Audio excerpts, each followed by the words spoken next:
Orville Redenbacher, to your chair, please.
Okay, I think we'll go ahead and call the meeting, the regular meeting of the Gilbert Town Council, December 16th, 2025, to order. Our invocation this evening will be by Rabbi David Roller of Chabad Jewish Center for Gilbert. Welcome, Rabbi.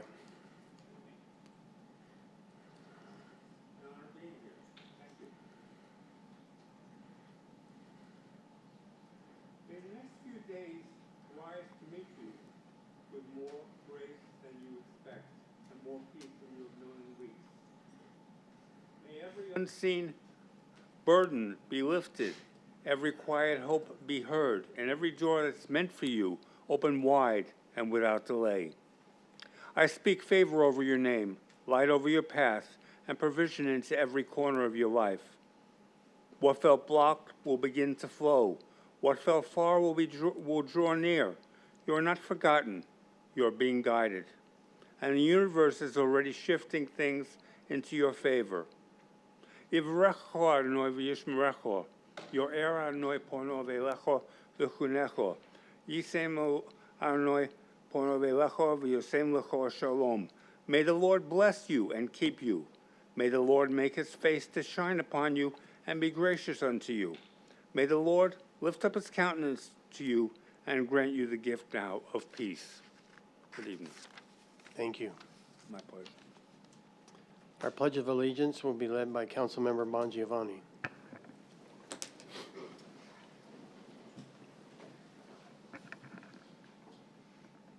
I pledge allegiance to the flag of the United States of America and to the republic for which it stands, one nation, under God, indivisible, with liberty and justice for all.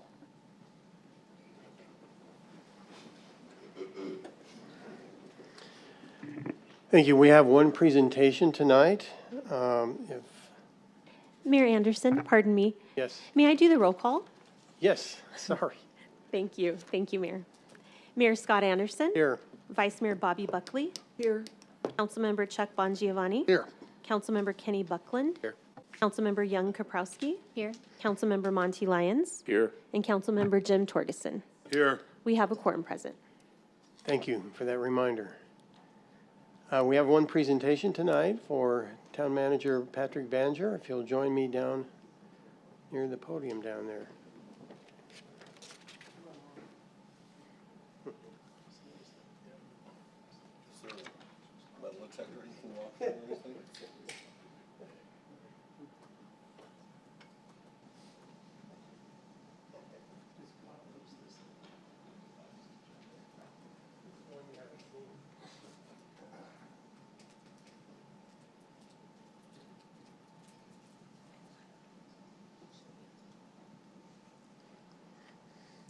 Where'd he go? Don't be frightened by his jacket. He's well intended.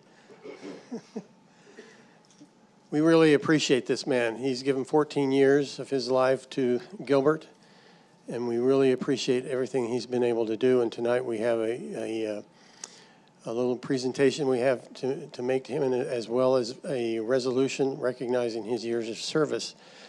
I'm going to read a portion of the resolution, and there will be some that actually is going to be appearing on the screen if you'd like to follow along any of that. A resolution of the Mayor and Council of the Town of Gilbert, Arizona, recognizing and commending Patrick Banger for his 14 years of dedicated service as Town Manager. Whereas Patrick Banger has served Gilbert with distinction for more than 14 years, providing exceptional leadership and vision that positioned Gilbert as one of the nation's premier communities. And whereas under his stewardship, Gilbert achieved AAA bond ratings, unprecedented economic growth with billions in investment and thousands of jobs, and the attraction of major employers alongside support for small businesses. And whereas he championed the creation of Gilbert Regional Park and Desert Sky Park, transformed the Heritage District into a vibrant destination and advanced public safety through expanded services and new facilities. And whereas Patrick Banger promoted transparency through a nationally recognized open data platform and fostered innovation, collaboration, and excellence among town staff, earning Gilbert recognition as one of the safest and most desirable communities in the nation. Now, therefore, be it resolved by the Mayor and Town Council of the Town of Gilbert, Arizona, that Patrick Banger is hereby recognized and commended for his 14 years of outstanding service as Town Manager. We extend our deepest gratitude for his visionary leadership, his unwavering dedication to excellence, and the enduring legacy he leaves, a legacy that will continue to shape and inspire Gilbert for generations to come. Passed and adopted by the Council of the Town of Gilbert, Arizona, this 16th day of December 2025. As I said, we're going to miss him greatly, and we want to wish him the best. Glendale's gaining something that we're losing, and we're sorry for that. But we truly do recognize all of the service, all of the everything that he's been for this town. And we'd like to present him with this resolution. And we're going to get a picture with you and I with this. And I'm going to invite the council to come down once we get a picture.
like to give Patrick the microphone if you'd like to say a few words.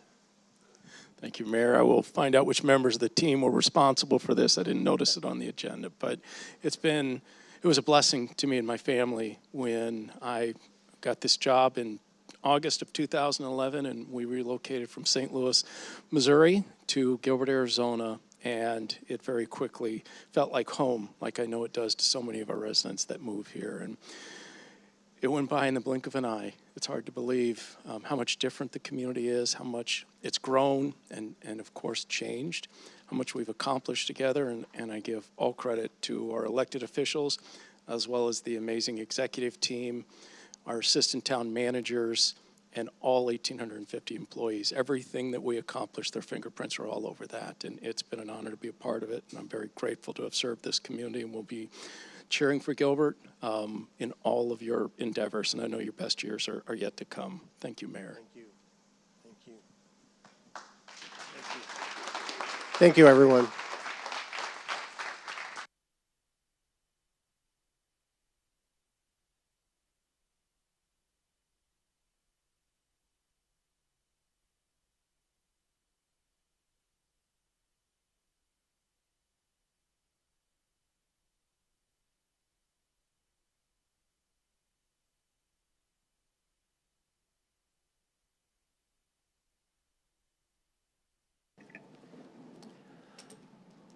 To make this official, I'd like to entertain a motion that we adopt Resolution 4620, recognizing Town Manager Patrick Banger for 14 years of distinguished service to the town of Gilbert. So moved. You the first? I was first. Okay. Moved by Councilmember Torgerson, seconded by Vice Mayor Buckley. Please vote.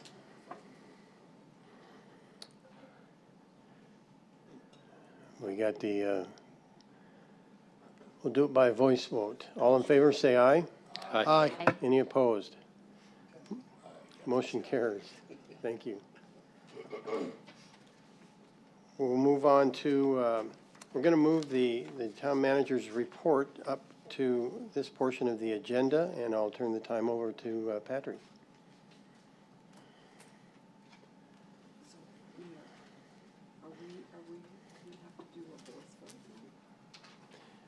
Unless Judy. Mayor, council members, I believe we're bringing the presentations from item number 26 up. That's correct. Okay.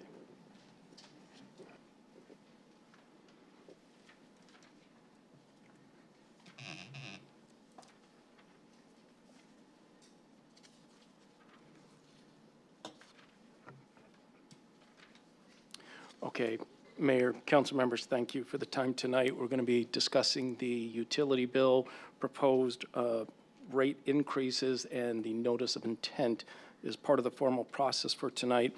Before we get into the presentations on this issue, which is an incredibly important one, as well as a very complicated one with all of the various aspects and factors that play into that, I wanted to take just a few minutes and go over some key things regarding our enterprise fund, as well as some of the drivers of the rate hikes and some of the things we're doing as a town and an organization in this matter, because it can get lost in the presentation of the material itself. So beginning with our enterprise funds, maybe. This is off. Okay. Beginning with our enterprise funds, the lines of service that are contained within this are water, wastewater, solid waste, and environmental compliance, and they are self-supported through rates and fees. And I think the easiest way to understand these funds, which are separate from the general fund, it's set up very similar to how a private enterprise would be, where the cost of the service is covered by the fees charged to deliver that service. The only expense that is coming out of the enterprise fund are the overhead costs for the support services, HR, finance, IT. Those services, those funds need to operate just like any of our other service lines in the organization, and there is no markup on those expenses whatsoever. The town of Gilbert also does not transfer any of those funds out of the enterprise funds for non-enterprise related activities like some cities do. We have to follow a very prescriptive regimen defined by Arizona statute when it comes to requirements for rate increases, beginning with a notice of intent, which is tonight, and then a formal adoption by council, which is currently slated for February 27th. Then there's a mandatory notification and waiting period before the new rates can take effect. And the town has begun a process of reviewing rates every 2 years for potential changes to be more responsive to the needs and ensure that our funds are solvent and can operate.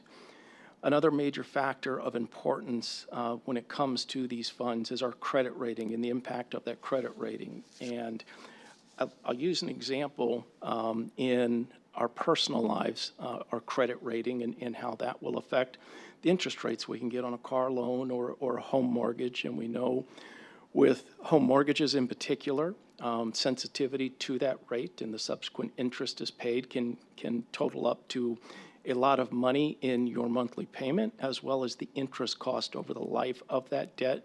It is no different when we issue debt. The better our credit rating is, the better interest rates we'll get when we do have to go to the markets to issue bonds.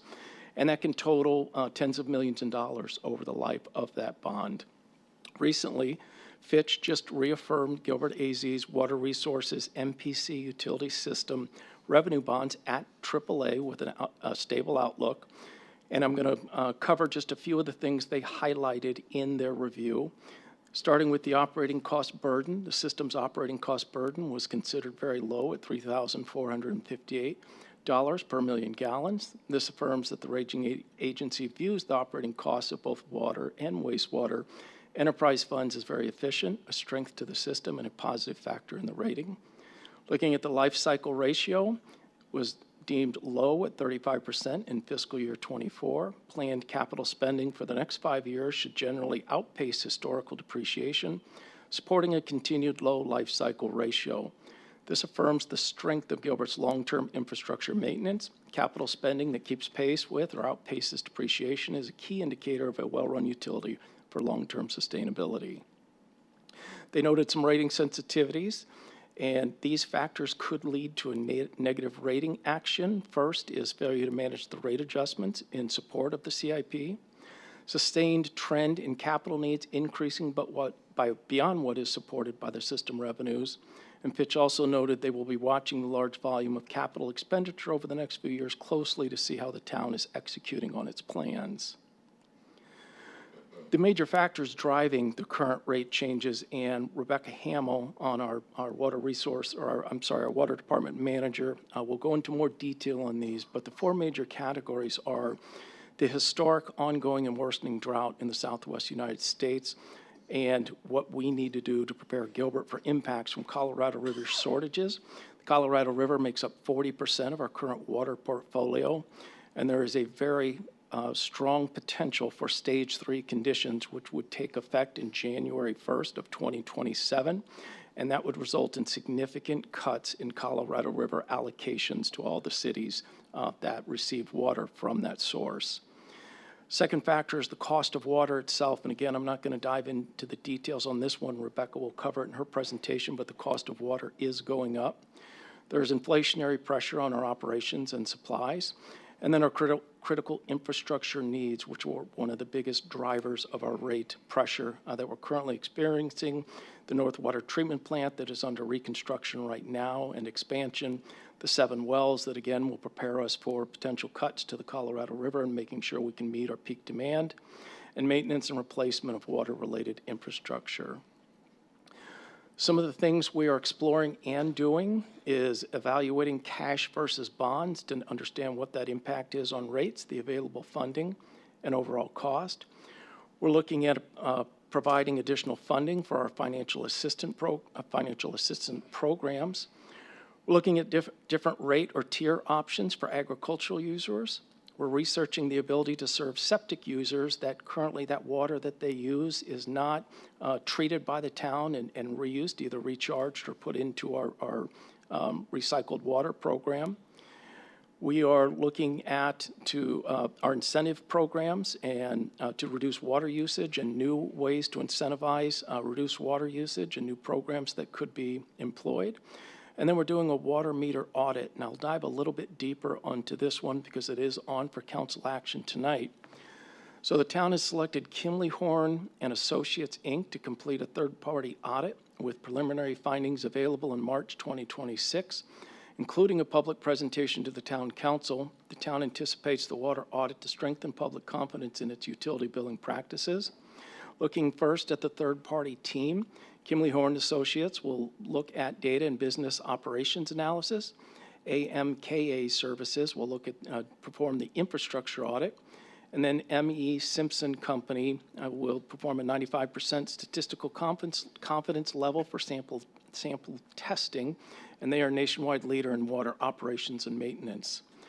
From a transparency perspective, to ensure complete independence, Kimley Horn will have access to all relative systems and data, and the consultant will report findings to the council without town staff filtering or editing any of those results. The audit components itself, the data audit is the information flowing correctly. Operations and business practices audit, are the processes sound?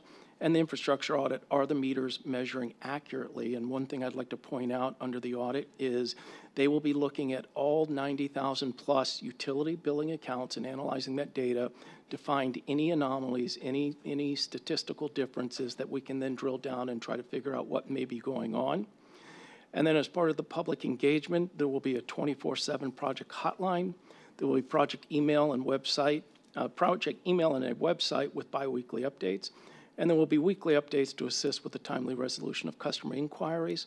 During this period of time, we are requesting anybody, if you believe there is an issue with your billing, with your meter, with anything to do with your water usage in the town, to continue to reach out to the town, and we will continue to address those matters as they are brought forward to us.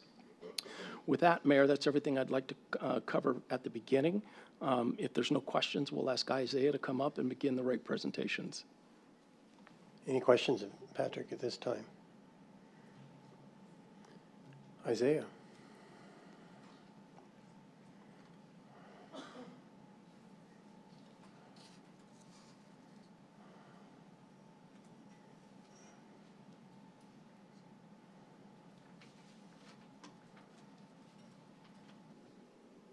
Good evening, Mayor, Council. My name is Isaiah Garcia Romero. I am the Solid Waste and Recycling Manager.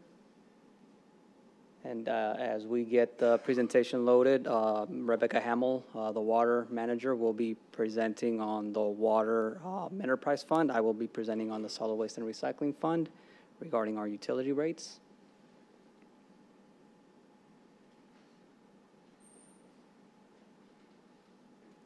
And as we begin our presentation, it's critical that with all these discussions, we believe it's essential to highlight our mission guides every decision for Gilbert's future. We anticipate challenges, we create solutions, and we help people thrive. Some solutions require difficult choices, but they prevent far greater problems. We cannot be successful in serving our community without our council. Council's direction is essential to delivering on Gilbert's high quality of life that we've all come to love and expect. Before we begin looking at the Solid Waste and Recycling Enterprise Fund on the rate pressures and the 2026 rate overview, I'd like to recognize the great men and women of the Solid Waste and Recycling team. I'm fortunate and grateful to be a part of such a dynamic and talented team serving our community. We'll begin by discussing the rate pressures of our Solid Waste and Recycling Utility Fund. When we show here there is no such thing as away, when we throw anything away, it must go somewhere, as quoted by Annie Leonard, former CEO of Greenpeace. In the graphics that you see here, you'll see an active landfill where refuse and our trash goes to get buried for decomposition. The other image is a materials recovery facility where recyclable items are baled to be able to be sold on the secondary market and have a second useful life. When discussing our rate pressures, we'll begin with our vehicle replacement costs. We've seen significant increases in capital costs for new collection vehicles.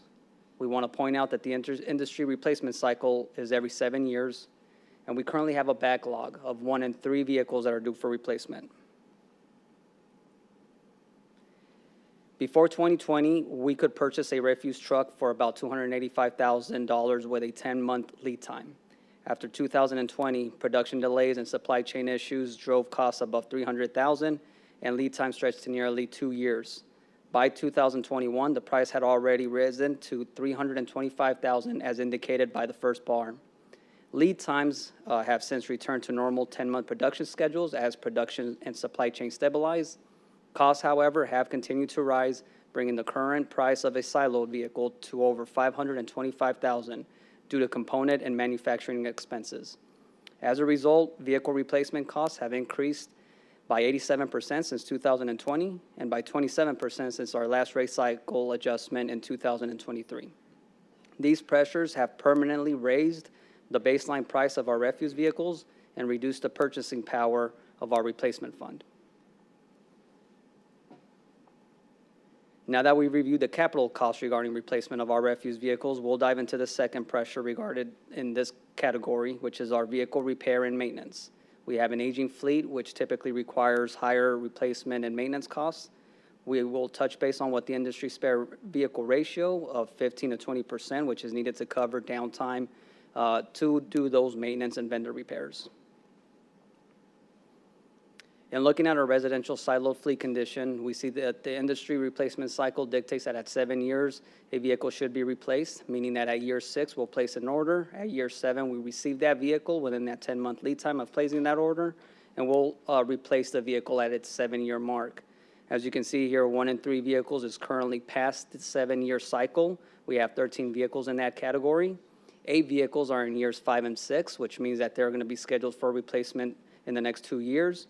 And we have 15 vehicles in the age category of 1 to 4, which is a typical standard cycle for our year. What we see here is that over half of our fleet should be replaced within the next 2 years per industry standard.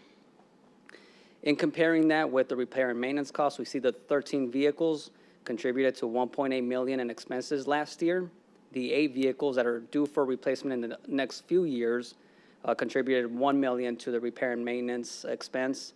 And then the 15 vehicles that are earlier in their life cycle, $900,000 in last year's expense of repair and maintenance. Now, what that means for us, these are the drivers for the increased costs. As I mentioned, the age of the vehicles, the hundreds of moving parts as technology becomes upgraded and more advanced, and the increased cost for parts. As you can see here, before COVID, repair and maintenance costs were slightly below $1.5 million. Post-COVID, we had an initial jump of $2.8 million in 2021, as shown in the graph. Again, supply chain disruptions, part scarcity, they continue to impact hydraulic systems, electronics, sensors, wiring, control modules, year over year.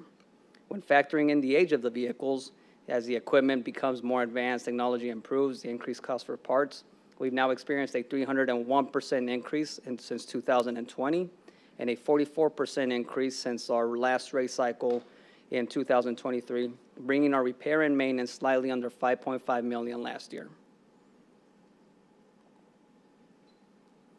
We've reviewed the vehicle costs as they relate to our pressures on our solid waste residential and commercial funds. We'll now discuss the landfill disposal fee. As you can see here, the landfill disposal fees continue to rise. Their rising costs in the last 2 years were not incorporated in the last approved rates, and it's one of the primary rate drivers for the solid waste systems nationwide. Landfill tipping fees rose to $3.4 million post-COVID, which is what we pay our private vendors, Republic Services and WM, to dispose of the refuse that we collect. These costs were relatively stable until right before 2023. Since then, our partners have cited supply chain issues, equipment and material shortages, labor challenges, rising fuel costs, among others, for drivers of the higher fees. As a result, our annual post-collection costs increased from $3.8 million in 2023 to $5.5 million last year. As you can see here, overall, the landfill tipping fees have increased 78% since 2020, and most importantly, 45% since our last rate adjustment. As mentioned previously, landfill disposal costs is one of the primary rate drivers of solid waste systems nationwide. As part of the 2024 Gilbert, Arizona benchmark report, Data shows that last year, the average household in our town generated 2,079 pounds of trash. That's 240 pounds more than the average, or 13% higher than the average household among comparable cities. Now that we've reviewed the costs regarding our trash disposal, we'll dive into the second pressure regarding our materials, and that's the recycling market. Recycling revenues continue to fluctuate based on commodity prices. We have to budget conservatively to account for market shifts, and the contamination will reduce revenues and increase up processing expenses. Recycling markets continue to fluctuate in response to global and domestic economic conditions. We observed strong commodity pricing starting in August 2023, with steady month-over-month increases continuing through May of 2025. Since then, the secondary market has softened, and we are currently experiencing a broader market downturn. Paper and cardboard decline is tied to national market pressure and lower meal demand. Two major third-party U.S. plastic processors shut down earlier this year, significantly impacting the plastic recycling market. These closures have reduced processing capacity, they've slowed the movement of material, and they've contributed to the instability in the market. Industry analysts expect these depressed conditions to continue for the next few months, although they do anticipate that paper and cardboard prices will not fall or decline much further. Metals continue to remain stable under moderate demand.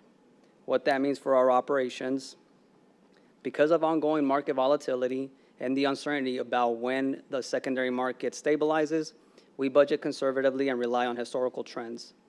Over the past 5 years, recycling costs have significantly fluctuated, with our highest annual cost reaching $800,000 in 2021 post-COVID, where we paid $36.02 per ton. The market improved in 2022, declined again in 2023, then recovered later in that year, continuing to strengthen through 2024, 2025. As shown, last year we did receive a rebate of $5.83 per ton for every material that we took to our material recovery facility. During this 5-year period, our average cost has been $18.08 per ton. The overall charted data illustrates that significant fluctuations are driven by market conditions. In this graphic here, we're illustrating how our solid waste system operates in our community. If we can see here, we are currently collecting materials at the household. We're generating our trash, our recyclables. We're sorting them and placing them either in our trash cans or in our recycle cans for collection. Our system will collect those and take them to their end places. They'll either go to the material recovery facility or to the landfill. When we went to the recovery facility, we see that the lowest cost per ton was $5.83 in rebates that we received just last year. The lowest cost per ton to trash our materials to take them to the landfill was $25.11. That was 5 years ago in 2021 when the rate was the lowest. Again, that rate continued to increase over the last 5 years. On average, our recycling cost has been $18.08 over the 5-year period. In comparison, the average cost per ton to landfill our waste has been $30.97 over that same 5-year period. Our highest cost per ton to recycle occurred 5 years ago at the turn of the post-COVID era, where we paid $36.02 as the highest cost to recycle that year. Our highest cost per ton to landfill took place just last year, where our highest tipping fees came in. We were averaging $41.58 per ton to dispose of our material. In referencing our 2024 Gilbert, Arizona benchmark report, data shows that our average household generated and recycled 443 pounds of recyclable material. This is on target with the average that we see across local municipalities. To summarize, our landfill expense is the highest disposal cost pressure of our solid waste system. Recycling alleviates some of the burden by saving money and supporting sustainability. Each ton of recycled material avoids landfill disposal fees, reduces overall operational costs, and provides long-term sustainability benefits, such as preserving the landfill capacity and extending the life of long-term infrastructure. In regard to our solid waste utility enterprise funds, bottom line, recycling isn't just environmentally responsible, it's the financially smart choice for our town. In referencing our 2024 Gilbert, Arizona benchmark report once more, we're comparing the waste that we generate and the materials that we recycle. Our diversion rate is less than average. Again, the more that we can divert from the landfill, the better it would be for our solid waste system and the utility enterprise. As such, we have additional programs to help divert material away from the landfill. Since each ton of material diverted from the landfill is positive for our system, in response to recycling conditions, we discontinued glass collection in the blue cans and introduced the glass drop-off recycling in February of 2024. Our contracted vendor does not have a secondary market for glass. So what happens when the glass reaches that destination, we pay a processing fee, the material gets ultimately landfilled, and then we pay a disposal fee for that material as well. The drop-off program is available in 5 locations to collect glass exclusively so that we can deliver it to our partners at Strategic Material, where we earn recycling rebates. To date, we have earned $8,000 compared to $39,000 that we would have incurred in processing and disposal costs through the material recovery facility. If the glass were landfilled or collected in black cans, the disposal cost would be $13,000 for that same material. This program is one way we are mitigating recycling market volatility, offsetting operational costs while promoting a circular, sustainable reuse of glass, a material that can be used in the secondary market in a secondary life. In addition to glass recycling, we partner with Goodwill of Arizona on a pilot donation drop-off program. We have 2 containers that are located in town parks, one at Discovery Park, one at Cactus Yards. These state-of-the-art solar-powered containers provide 24/7 donation access. They're ADA compliant, they're equipped with 24/7 camera surveillance, and are maintained by Goodwill of Arizona at no cost to the town. This program promotes reuse, helping to keep items out of our landfills and the recycling system, again, at no cost to the town or to our ratepayers. We are also developing a battery drop-off pilot program to serve residents furthest away from our HHW facility. These sites will support safe battery disposal, they'll encourage responsible recycling, and they'll help prevent operational expenses such as truck fires caused by lithium-ion batteries. We anticipate that these sites will be operational by March 2026, following some logistics planning that we're having with our team internally, staff training, and collaborating with our HHW experts and our teams over at the HHW facility. Now that we've gone over these rate pressures, we're going to go into how these impact the 2026 rate overview. Our solid waste and recycling residential services include weekly curbside collection of trash and recyclables. We have 10 uncontained bulk-up pickups per year included in that, and we have year-round household hazardous waste facility as part of our residential services. Weekly curbside collection and trash recyclables makes up $11.5 million of the residential services budgeted expenses. We have uncontained bulk that makes up $1.6 million of our expenses, and our household hazardous waste facility contributing $334,000 to the expenses. The pie chart shows here that 85% of our expenses by category is contributed by curbside collection. Uncontained contributes 12.5%, and our HHW 2.5%. In looking at our residential 5-year operating fund cash flows, expenses shown here are higher than revenues through fiscal year 28. Our ending balance dips below the minimum fund balance. It corrects again in fiscal year 2029 with an ending balance above the minimum fund balance in fiscal year 2030. This model assumes a 2% revenue increase beginning in April of 2026. This model doesn't assume additional rate increases through fiscal year 2030, assuming current market conditions remain unchanged. We evaluate our 5-year plans every 2 years, and we adjust to meet the demands of the present day. This model does include the replacement cycles to upgrade our vehicles and replace some within the marks that they're needed at their end of life within that 7-year industry standard. And it also includes projections on what we anticipate could change in the market. However, again, we review it every 2 years to see if our projections are in line, and we'll make changes if needed. This is what it means for our residential customers. The 2% revenue increase that we need to meet the pressures of our residential fund means a slight monthly increase to these lines of service.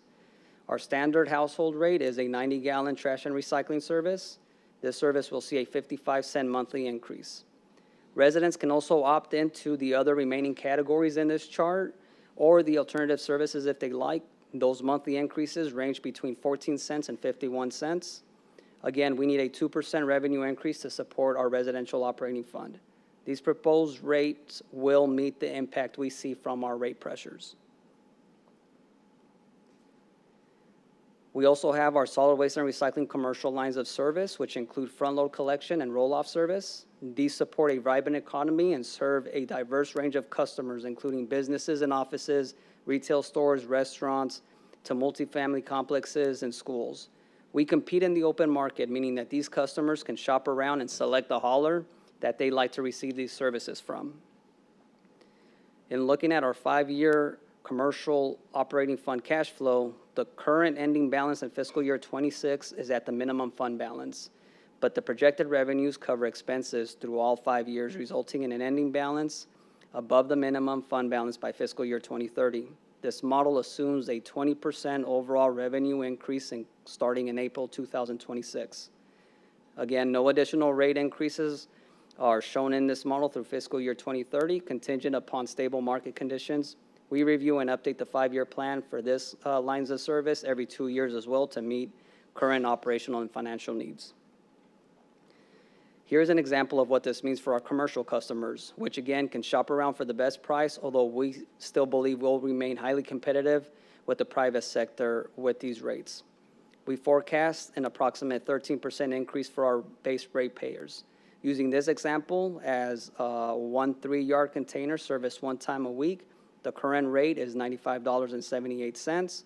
The proposed new monthly rate will be $108.23 for a monthly increase of $12.45. Again, this projects to a 13% monthly increase. If we're going to be offering smaller discounts for heavier users to meet the demands that we're seeing. Currently, when we add another container to this service, instead of charging the full rate of $191 for that secondary container, we offer a 21% discount for the rate of $151.68. In the proposed new rates, when another container is added, instead of paying the full rate at that new rate, the customer will receive a 17% discount, bringing the total to $180. This means that their actual bill will see a monthly increase of $28.45, or a monthly percentage increase of 19%. To summarize, we are needing to generate 20% of additional revenue to meet the demands of our commercial operating fund by right-sizing the cost of the services, by reducing the discounts, and staying competitive in the open market. Roll-off and commercial rates in this table are also part of the commercial services that we offer, and they reflect minor one-time or monthly adjustments based on the services selected by our customers. Again, these can also be shopped around for a different hauler. However, we still remain highly competitive in these areas. These services are available to commercial and residents needing specialized waste removal, large-scale projects. The major categories here are roll-off delivery, roll-off haul, and compactor haul. Those are the most requested service in these lines of services. These are charged per request, meaning when a customer requests it, that's the service is rendered, and we charge the fee. They're increasing by 4.5% to just a little over 6% across these lines, with the compactor haul costing $16.60 extra per service compared to the current rate. That's one of the highest ones that we see here. However, again, still competitive with the open market. The disposal per fee ton is a pass-through cost set at the current highest landfill rate fee.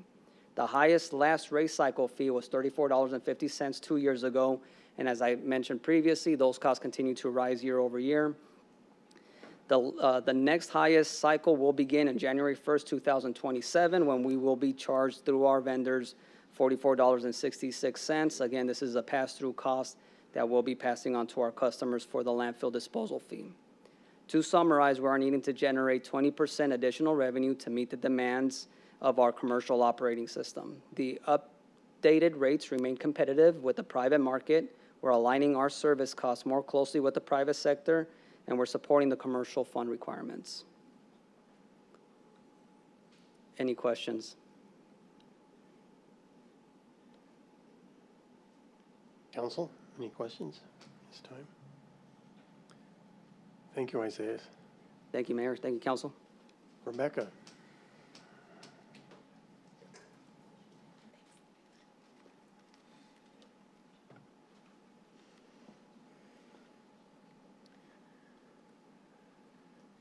Good evening, Mayor and Council. My name is Rebecca Hamill. I'm the water manager for Gilbert, and I'm here tonight to talk to you about the water portion of this utility rate increase. Last week at the council retreat, we shared with you a version, I'm sorry, I didn't advance it.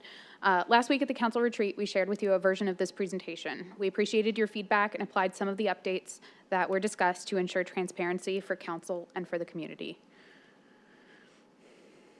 We want to first start off by acknowledging that these water rate increases are difficult, especially as household costs continue to rise across the board. We recognize the real impact this has on families and businesses in our community. However, there's an expectation that we all share that water will always be there when we need it. The town has an unwavering commitment to provide clean, safe, dependable water so our community can continue to enjoy the quality of life that we're used to. What we don't always see is the work behind that promise. Reliable water only feels automatic because hundreds of people are constantly monitoring, treating, and delivering it so it reaches every home every day. We know this is tough and wish there were easier solutions. We're actively working to identify ways to help rates normalize in the coming years. However, we cannot ignore that our once reliable water resources are diminishing, and providing water to residents now and into the future requires constant care and investment, which sometimes involves tough decision-making.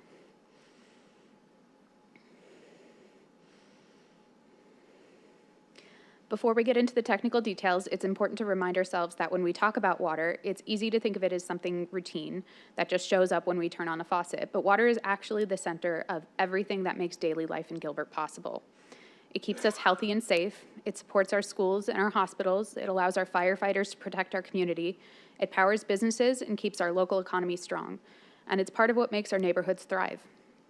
So when we talk about water, we're not talking about convenience or preparing for future growth. We're talking about protecting life as it is right now for the people who already live here, for families, for seniors, for kids, for every household that depends on water every single day. Water isn't just a service, it's the foundation of our quality of life, and keeping it reliable is one of the most important responsibilities we have as a town. As we walk through the pressures on our water rates, there are really three main areas creating financial strain on the water fund. First is the water resource cost. As drought continues and supplies shrink, the cost of securing water keeps climbing. An ever-increasing share of our budget is dedicated just to getting the water that we need. Second, critical infrastructure projects. Major projects like the North Water Treatment Plant and our well drilling program are being hit by the same inflation and market pressures affecting construction everywhere. And third, rising operational costs. Chemicals, electricity, raw materials, and labor have all gone up. These increases are touching almost every part of our day-to-day operations. Let's first dive into the rising water resource costs. We've been hearing news about the state of the Colorado River for many years now. The river remains over-allocated, the reservoir levels are unstable, and the 7 basin states have still not made an agreement for how to sustainably allocate the water that remains. The latest deadline for the 7 basin states to reach an agreement was on November 11th, 2025. This deadline has come and gone, and the states failed to reach a consensus on new operating guidelines. The current operating guidelines expire at the end of 2026, and without an agreement to operate the river in 2027 and beyond, the federal government will need to step in and impose its own plan. What all of this news about the Colorado River really means is that our access to water is getting much more expensive. It now makes up nearly 20% of the entire water fund's operating budget. We've been tracking these increases closely, and since 2020, the cost of CAP water has gone up 73%. Putting it another way, the same amount of water we bought in 2020 now costs us $3.5 million more in 2025. And it's not just CAP. Communities across the region are turning to new water sources to make up for shrinking Colorado River supplies, and those alternatives are significantly more expensive than they used to be. For example, Gilbert purchased water from the San Carlos Apache tribe in 2019 for just over $5,200 per acre foot. Today, many communities in the valley are now paying more than $20,000 per acre foot for similar long-term supplies. So the reality is simple. Water is costing more everywhere, and paying attention to these increases now helps us avoid even higher costs down the road. One thing to take away from this is that Gilbert planned ahead. We have a plan, and we have many projects under construction to make up for these lost supplies, but being prepared for drought costs money. In Gilbert, we get our water from several places: SRP, CAP, reclaimed water, and groundwater, but 41% of our supply comes from the Colorado River, and that alone supports about 120,000 people in our community. In 2026, we're losing 17% of that Colorado River water. Some of it is required because the river is shrinking, and some of it is voluntary so we can help stabilize Lake Mead and earn grant funding to support local conservation projects. To deal with these cuts, Gilbert is strengthening operations, managing our water sources carefully, and pushing more conservation. So even though we planned ahead, keeping water reliable takes real work and real investment to make sure Gilbert has enough water now and into the future. Excuse me. As we look for ways to conserve water in the community, it's important to understand where Gilbert is using the most water. This graph shows that single-family homes use most of the water in Gilbert, about 69%. After that, commercial customers, then apartments, schools, and municipal buildings. Because households use the biggest share, that's where we focus most of our water conservation efforts. And here's why it matters. Water in Arizona, a desert, is scarce. Every gallon that we save is a gallon that we don't have to find, buy, treat, and deliver, and that saves money for everyone who pays a water bill. When we look at what drives higher water bills, our research indicates outdoor water use is one of the biggest factors. Gilbert is actually very efficient with the water used inside of our homes. We can clean and reuse 100% of the indoor water returned to us as reclaimed water. That means showers, sinks, and washing machines all help us stretch our supply and keep long-term costs down. But outdoor water use works differently. About 50 to 70% of water is used outdoors for lawns, landscaping, and irrigation. It's gone for good. It doesn't return to our system, and we can't reuse it. That puts more pressure on our water supply and makes it more expensive to replenish. So when we talk about conservation, it's really outdoor water use that makes the biggest impact, both for individual households and for the community as a whole.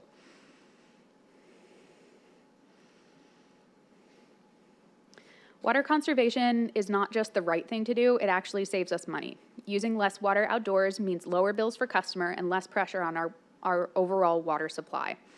We offer lots of programs to help people cut down on outdoor water use, and many residents are already taking advantage of them. In 2025, the water conservation team performed 842 checkups. Each checkup produced an estimated annual water savings of 65,000 gallons per home per year. This translates to 54.7 million gallons of water saved from our conservation programs. We know our conservation programs are working, but we also know that it costs money to run these programs. And so in order to offset these costs, our water resources and conservation team helped bring in over $28 million of state and federal funding for the Water Savings Project in the past 2 years.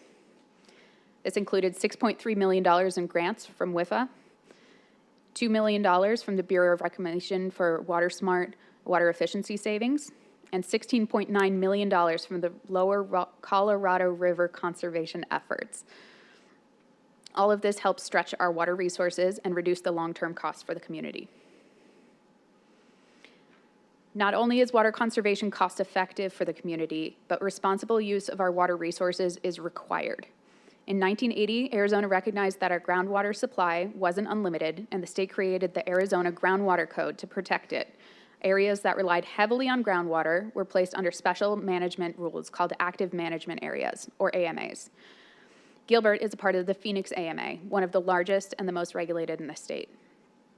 As a member of the Phoenix AMA, we're expected to balance how much groundwater we pump with how much we put back into the aquifer.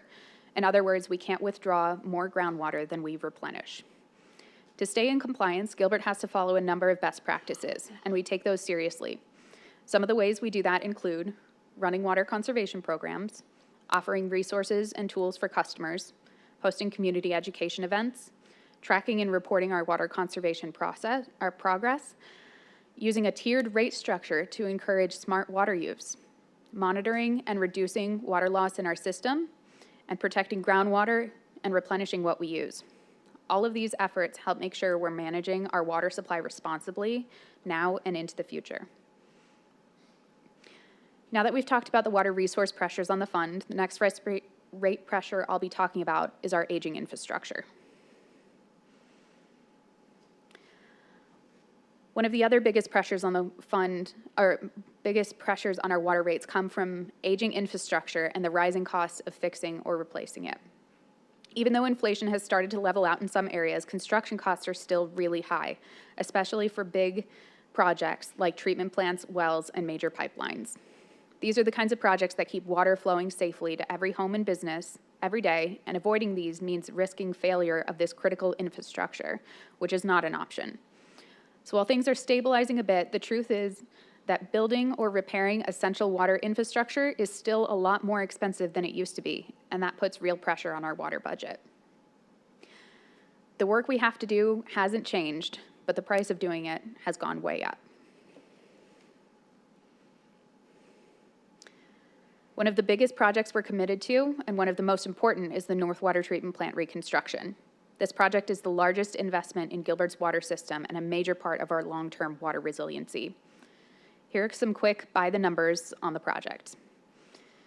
The good news is that we're making huge progress. We've passed our 50% milestone for construction completion, and we're now less than 200 days away from the treatment complex coming online.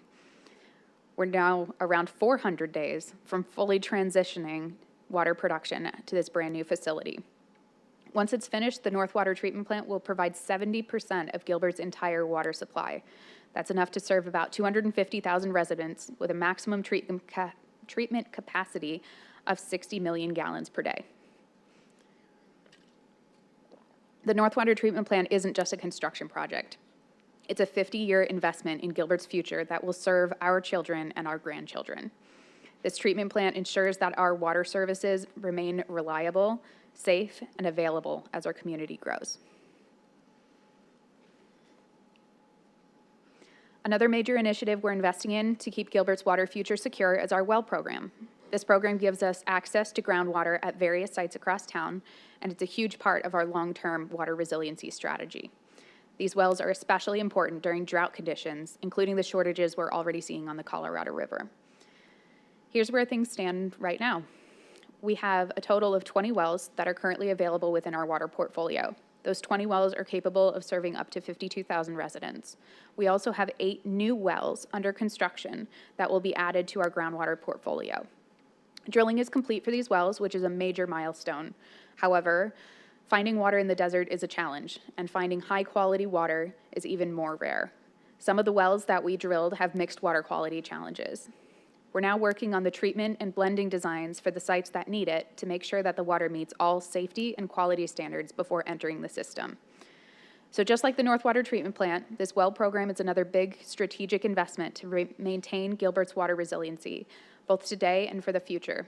It gives us options, stability, and flexibility when other supplies face pressure.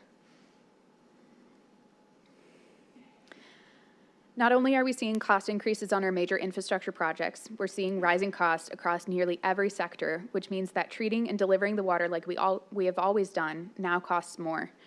The next rate pressure I'll be speaking about is how those operational costs have increased. While inflation has begun to stabilize in recent years, uncertainty remains in many areas of the market, and Gilbert's operating costs continue to rise. Major impacts to chemical and electrical costs resulted in the department adding over $600,000 to the budget in chemical and electrical costs alone. These can be attributed to local and national inflation in all sectors of the market, leading to limited manufacturers and small labor pools available in highly specialized sectors. Increased cost of skilled labor leads to manufacturing and cost supply increases, especially in areas like mechanical and electrical components, which we use to keep the water system running. Nationally and internationally, we continue to see impacts from uncertainty with tariff and trade, and locally, we're now competing with other large valley-wide projects, which makes sourcing highly skilled labor even more challenging. All of these various factors place an additional pressure on the water fund and lead to higher operating costs. Now that we've covered the 3 main areas of cost pressures on the water fund, I want to talk about the ways in which we have saved money in the budget. In Gilbert, before we ask for any rate increase, we always exhaust every available measure of cost reduction, alternative funding, or project prioritization. Raising rates is the last resort. Before asking council to consider the rate increases, we took a hard look at where we could save money, request funding, or adjust plans, and we were able to make some big impacts. Some projects, like updating older water lines, were safe to delay for a short time. The risk is still manageable right now, but will grow the longer these projects are delayed, so they'll still need to happen. We were also successful in pursuing alternative funding, including grant awards and state appropriated dollars, which directly offset the cost of project expenses. Savings from value-based engineering and fiscally responsible budgeting practices help us to stretch the fund even further. Altogether, we were able to reduce, avoid, or reprioritize $239 million from the 5-year plan. All of this helped lower the overall costs and keep the community's water system moving forward in a responsible way. Without these cost-saving efforts, we would be looking at raises significantly more. An increase of more than 55% would have been required in 2026 if we had not been able to reschedule, reduce, or generate revenue to help support the fund. Now that we've covered all the rate pressures on the water budget, I'll be talking about what goes into utility rates, the history of rate increases, and how our current rates measure up. Okay, let's talk about something that can get confusing, the difference between impact fees and water rates. They sound similar, but they pay for totally different things. Impact fees, or system development fees, are charged when new development is built. These fees help pay for the parts of the water system that need to grow because more people are moving in. Things like new treatment plant capacity, new wells, expansion to the water distribution system. Basically, growth does pay for growth, and impact fees cannot be used for everyday system needs like repair or operations. They only fund expansion. On the other hand, water rates are the monthly user fees we all pay based on how much water we use. Rates fund the things that keep water system running day to day, like operations and maintenance, chemicals and power, repairing or replacing aging infrastructure, paying existing debt payments. But rates cannot be used to expand the system for new residents, and they also don't fund general government services like police, fire, or parks. So in short, impact fees build new capacity for future users, and the rates maintain the system we all rely on today. When we say water pays for water, that's what we mean. Water rates have to cover everything it takes to run the water system: operations, maintenance, repairs, and debt. Tax dollars do not pay for water. Those are used for things everyone shares, like parks, police, and fire. And the cost of service means we charge only what it actually costs to provide the water, not anymore. If we drift away from these financial policies, it could hurt Gilbert's credit rating, which would make projects much more expensive in the long run. Well, this may be slightly redundant. To summarize, the water fund utility rates are used to cover costs associated with water resources, water treatment, water system maintenance, water system repair or replacement. They are not used to pay for costs associated with new developments, street projects, quality of life projects, or any other town services.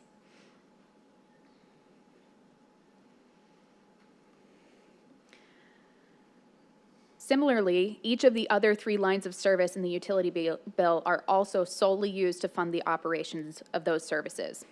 A typical utility bill is made up of 4 different lines of service. There's solid waste recycling, sewer, environmental compliance, and water. The bill has fixed charges and it has variable charges. Solid waste recycling, sewer, environmental compliance, and the base fee associated with your water bill are all fixed. They do not change month over month. The only portion of the bill that does change month over month is the tiered rates located on the right of this graph. Diving a little bit deeper into utility bills and how those tiers relate to our usage, we can see of over 1 million utility bills collected each year, about 57% of all residential water bills are for homes using 0 to 8,000 gallons per month. That's normal indoor use, drinking, bathing, laundry, cooking, the essentials, and some moderate outdoor use. Our water rates are set up in tiers on purpose. Water in the lower tiers costs less to help keep essential use affordable for everyone. Water in the highest tiers costs more to encourage conservation, especially for outdoor watering, which uses the most water. Now, if we look at the other end of the chart, only 1% of all bills consume more than 50,000 gallons per month. But that small group uses 7% of the town's total water supply. This tiered rate structure helps keep basic use affordable while encouraging high-volume users to conserve. This chart shows how the utility bill changes as water use goes up. The fixed parts of the bill, sewer, solid waste and recycling, environmental compliance, and the meter base fee stay the same no matter how much water is used. We can see those bands across the bottom. Excuse me. What really changes is the volumetric charge, or the water consumption cost. At low usage, the bill is mostly made up of those fixed charges. As usage increases, the volumetric charge grows and becomes the larger part of the bill. If you use less water, your bill stays lower and more predictable. If you use more water, the variable charges rise. I want to make it as clear as possible when we're talking about water rate increases. We're not talking about a total percentage increase on all lines of service in the bill. We are only talking about a percentage increase to the meter base fee and that water consumption cost.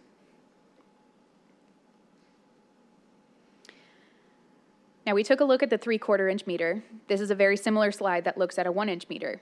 The overall shape of the chart is familiar. Fixed charges stay steady and volumetric charges grow with usage. But there's one key difference, that the meter base fee is higher for the 1-inch meter. You can see it in that red-orange band. It's thicker than in the previous slide. Large meters are designed to deliver more water faster. That means they place a greater demand on the system and require more robust infrastructure to support them. The higher base fee reflects that increased capacity. It's not about penalizing larger properties. It's about ensuring the system is funded fairly based on the service level provided. The slide helps reinforce that utility rates are not one size fits all. They're carefully structured to reflect both usage and system impact. For customers with larger meters, it's important to understand that the higher base fee isn't just a flat charge, it's tied to the scale of service they receive. What we can also tell from these two graphs is that customers' water bill or utility bill is highly individual, and it depends on each customer's unique situation. Now, we realize that many customers are struggling with increases to their utility bills, and it's important that Gilbert's water services remain affordable. In February, the ASU Kyle Center for Water Policy released a report on tap water affordability. In this report, the study evaluates the household burden of water services in communities in Arizona and nationwide. The report calculates the household burden as the cost of water service for 4,000 gallons per month, which is enough to cover indoor water use and a very moderate outdoor water use, basically enough to live on. And they took that the cost associated with the 4,000 gallons per month as a percentage of the monthly income of the lower 20th percentile of the community. So a person making the lower 20th percentile in a community, what percentage their water bill at 4,000 gallons per month would be. And the report considers a value less than 2% affordable. This report also showed that the Arizona average was 1.42%, the national average is 1.44%, and Gilbert's current rates were 1.01% of the 20th percentile income. Even though it meets the definition of affordability, we realize that many Gilbert customers are still struggling to keep up with these rising costs. And that's why we offer utility bill assistance for residents making up to 120% of the area median income, which is $79,140 for a single person. Or any residents that receive assistance from other programs would also automatically qualify. The discount covers $30 per month towards the utility bill, and to date, we have 591 clients enrolled, and have issued over $76,000 in discounts. As we evaluate utility rate increases, we will continue to monitor and adjust this program to provide assistance to the residents that need it most. Now, I'd like to show this timeline to remind everybody of the history of utility rates in Gilbert over the last 20 years. We went 8 years without a water rate increase in 2010 to 2017, and 13 years without a rate increase in solid waste recycling between 2009 and 2021, with 2 rate decreases during that time frame. In recent years, we've followed Council's direction to review the utility rates every 2 years, alternating which funds are considered for rate adjustments in an effort to spread out the impact to customers. This 2-year evaluation timeline aligns Gilbert with the best practice of the industry for fiscal stability in the 4 enterprise funds. Here is a summary of the options given before you in 2023. As a reminder, we had 3 different options. There was an all-cash option, which required an immediate increase of 130%, a bond option, which required an immediate increase of 95% with a $205 million additional debt, and then a cash bond option, which required an immediate increase of 50%, a 25% increase 1 year later, and another estimated 25% increase 2 years after the initial increase. We are now in that third year. The plan also included $80 million in new debt, and this plan was preferred because it was a phased increase that allowed customers to prepare for this increase over time.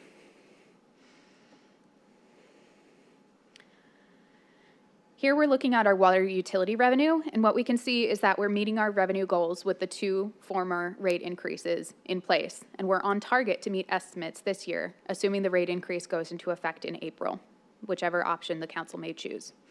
It is essential that the water fund received increased revenue beginning in April to keep all of these essential projects and operations funded and on schedule. Now that we have an understanding of Gilbert's financial policies and what goes into a utility bill, we have 2 options to go over for the 2026 rate increase. Before bringing these options before council, we first brought them to the Public Works Advisory Board.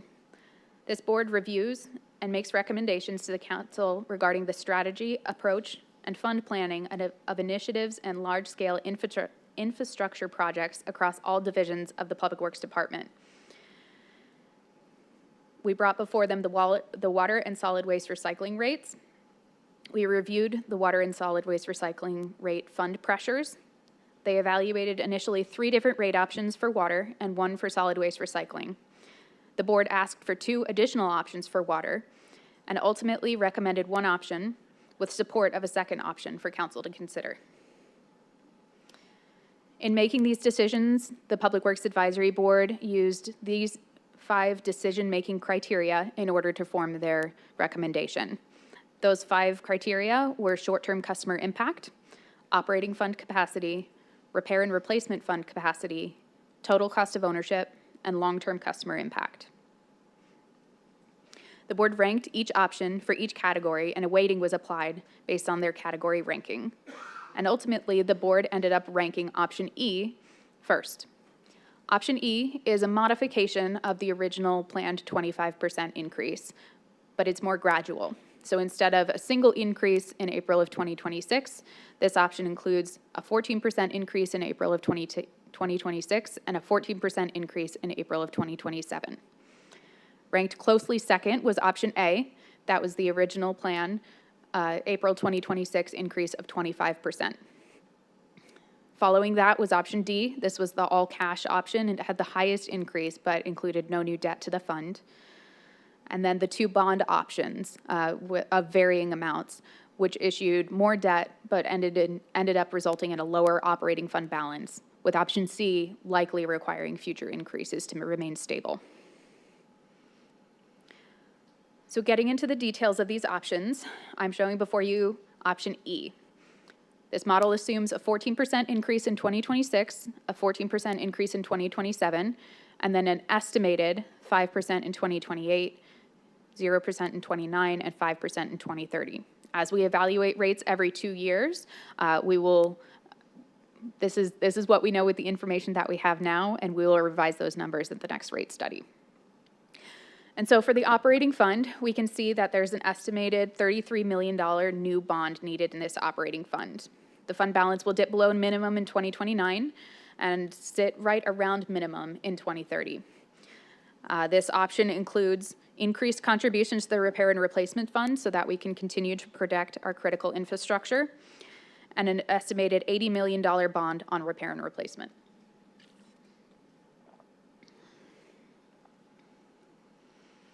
Option A, which is the original planned increase, includes 25% in 2026. This again includes an estimated $33 million bond in the operating fund. The fund balance dips below minimum in 29, slightly in part due to how we budget our capital projects, all in the first year. And it has a very similar repair and replacement fund contribution. The difference between these 2 options were the ultimate resulting rates.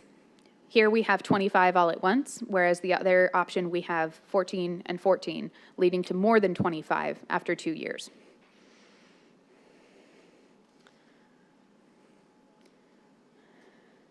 So here we're looking at a utility bill comparison. This is the total utility bill, not water only. Total utility bill, assuming all 4 lines of services. We show the current 3/4 inch total bill as compared to option A in red, option E in yellow, and then orange for the first and second year. What we can see is option E for 2026 is lower than the other options. But option A, which is for 2026 and 2027, still remains lower than option E in 2027 due to the additive nature of those 2 separate rate increases. It's for this reason that the Public Works Advisory Board ultimately recommended option A. Here we see a very similar slide with a 1-inch meter utility bill comparison, and the same trend where option A remains the lower of the 2 options after fiscal year 2027. So I'm going to go through a few examples here on different water usage and what those total utility bills look like. Here we have a minimum usage case scenario. This is a customer that may live in a 1,500 square foot home, have a desert adapted landscape, have water efficient appliances, low indoor water use, and is very conscious of all utility costs. We can see what their total utility bill would look like with a 3/4 inch meter and a 1-inch meter for that 4,000 gallons.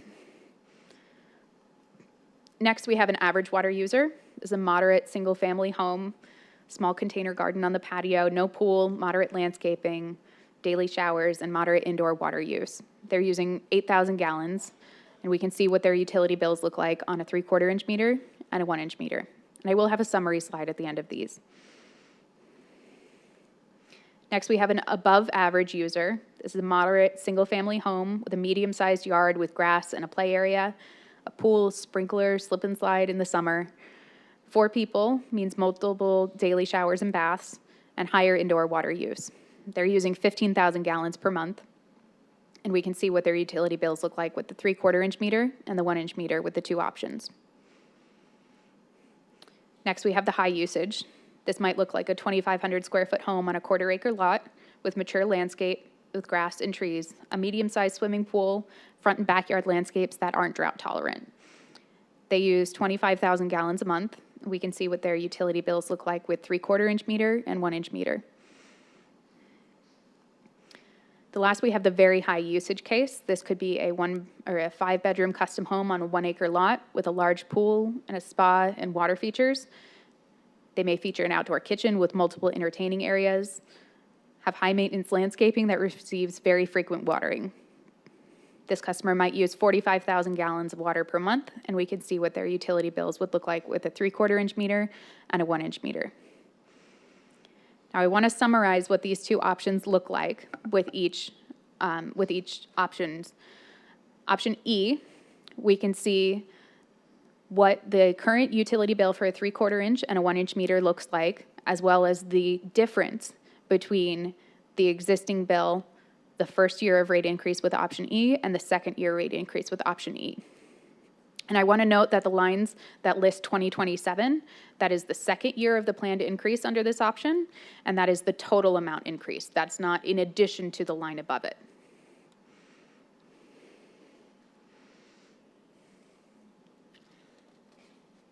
And so we can see here what that delta, what that change looks like for 4,000, 8,000, 15,000, 25,000, and 45,000 gallons per month.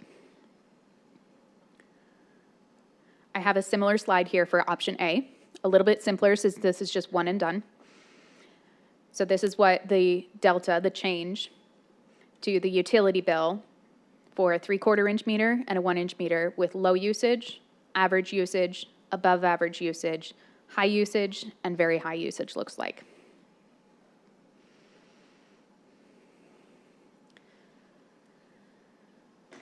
With hopefully a bit better understanding on how the water rate increase may affect customers, we want to reiterate that we know many customers are struggling financially, and it's important that Gilbert's water services remain affordable. When looking again at the ASU Kyle Center for Water Policy Tap Water Affordability Report, it shows that with either option, Gilbert still meets the affordability standards for 4,000 gallons a month for the 20th percentile of the community. We can see that option A is 1.26% in affordability. Option E is 1.15 in the first year, but ultimately 1.31 in the second year. Again, less than 2% is considered affordable under the report. Now, not only do we care about what our affordability looks like and how we relate to our neighbors at the lowest level of water use, we also take a look at average water use. So taking a look at water usage in comparison to other valley cities, this chart is showing an average water use around 8,000 gallons per month. And we can see that Gilbert falls within the region, depending on the option selected. The gold portion is showing the meter base fee, which is set when we set rates at 50% of our required revenue so that the fund has stability that is not based on customer behavior or weather patterns. When we compare Gilbert to other cities both today and with the proposed options, we're still in the same range as many of the valley communities. We aren't at the top and we aren't at the bottom. We're relatively in the middle. This helps show that even with the changes we're proposing, Gilbert's rate remained reasonable and competitive with similar cities in Arizona. This slide is looking at household using a very large amount of water, about 40,000 gallons a month. Even at this high usage level, you can also see that Gilbert remains competitive with other cities. The gold bars show the base monthly fee, and the blue bars show the cost of the actual water used. Gilbert's current water rate and future options sit right around the middle of the chart. This is intentional. Our tiered rates are designed to encourage responsible water use and conservation, but they also keep Gilbert's pricing fair compared to what other cities charge at high usage levels. Our tiered water rates are designed to encourage responsible water use and conservation. Now, this chart requires a little bit of explanation, but what we're showing here is how Gilbert's rate tiers, how much we charge per 1,000 gallons of water at each consumption, compare to our neighbors. And because there are so many of them on here, I've grayed out all of the other colors except for Gilbert's option A, and Gilbert's 2 option E. And so what we can see here is comparing the cost per 1,000 gallons across different cities in the valley, Gilbert is right in the middle of the pack. Even with the proposed adjustments, we're still comparable to many of our neighboring cities. Some cities have higher spikes in their tiers because they charge more for high water use. Others are lower, depending on their own water supplies and their infrastructure needs. But overall, Gilbert's rate structure stays well aligned with what we see across the region. Now, while we focus the majority of our time today on the residential water rate increases, we now have to acknowledge that Gilbert also has commercial and non-residential water increases. This percentage increase is uniform across the board. So the 25% increase we see on the residential base rate and the residential volumetric charges is the same 25% increase we're seeing on non-residential water use, landscape water use, hydrant water use, and all of the various different meter sizes. We can see the same thing for option E. For simplicity, I've only included 2026 for option E, but we will have this full rate study located on our website following this meeting. Now, I know this is a lot of text, but I do want to read the recommendation letter from the Public Works Advisory Board. As Gilbert residents ourselves, every member of the Public Works Advisory Board carefully weighed the economic impact that any rate increase would have on the community. We spent considerable time evaluating the options, striving to identify an approach that minimizes the immediate burden on residents while also avoiding the risk of shifting higher costs or additional debt onto future generations. The option we recommend reflects what we believe to be the most balanced, responsible, and least impactful path forward. Based on our evaluation, the Public Works Advisory Board recommends that the Town Council approve a notice of intent to increase rates and fees at its meeting on December 16th and set a public hearing for February 17th, 2026. We further recommend that the Council adopt option A for the Water Fund as it best balances short-term affordability for its residents with long-term financial needs of the water system and the continued resiliency of this essential community resource. Written by Sam Elliott, Public Works Advisory Board Chairperson. Now, I want to be clear. What we're asking for tonight is not a final decision. We're seeking approval to publish the notice of intent, which sets the maximum amount that rates can be increased and starts a 60-day clock. During those 60 days, we will be publishing the rate study and working on community outreach efforts prior to bringing the increases back to Council for consideration or adoption on February 17th. Now, if we'll hold questions for just a little bit longer, Candace will present our communications plan for the rest of the rate-setting process, after which I'd be more than happy to answer any questions you have. Do you want to keep using it? Thank you. Hi, Mayor and Council. Candace Kwan, Chief Communications Officer. It's important to remember we just sat through about an hour or so going through highly technical information. It just shows the thought and passion that our teams are going through to carefully weigh out all of the costs. But we have to now create bite-sized, digestible information to talk to the community about how important it is to consider increased rates. So we're going to get into that.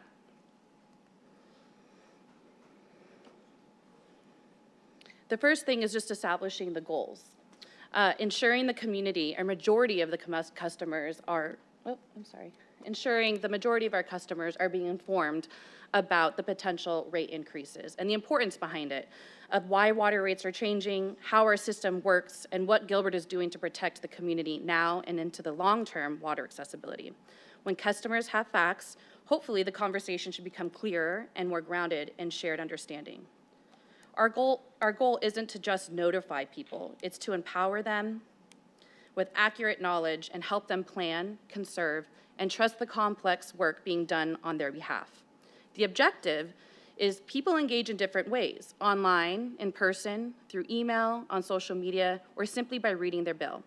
Our strategy is to show up in all the places residents naturally spend their time with clear, accessible information that fits their daily routines.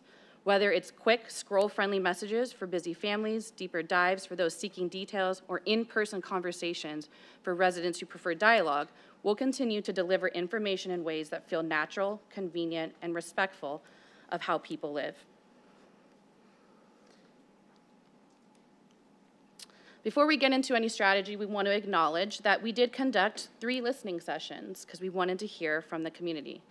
The town has now completed all 3 of them. The format was comprised of tables where a council member, staff subject matter expert, and note taker engaged in a 2-way conversation with residents for up to 20 minutes or even more. Notes were taken to ensure feedback at any action items were appropriately accounted for. Over the span of the 3 listening sessions, a total of 93 residents attended. We want to send our sincere thank you to those residents who attended, as it's people like them who helped shape Gilbert.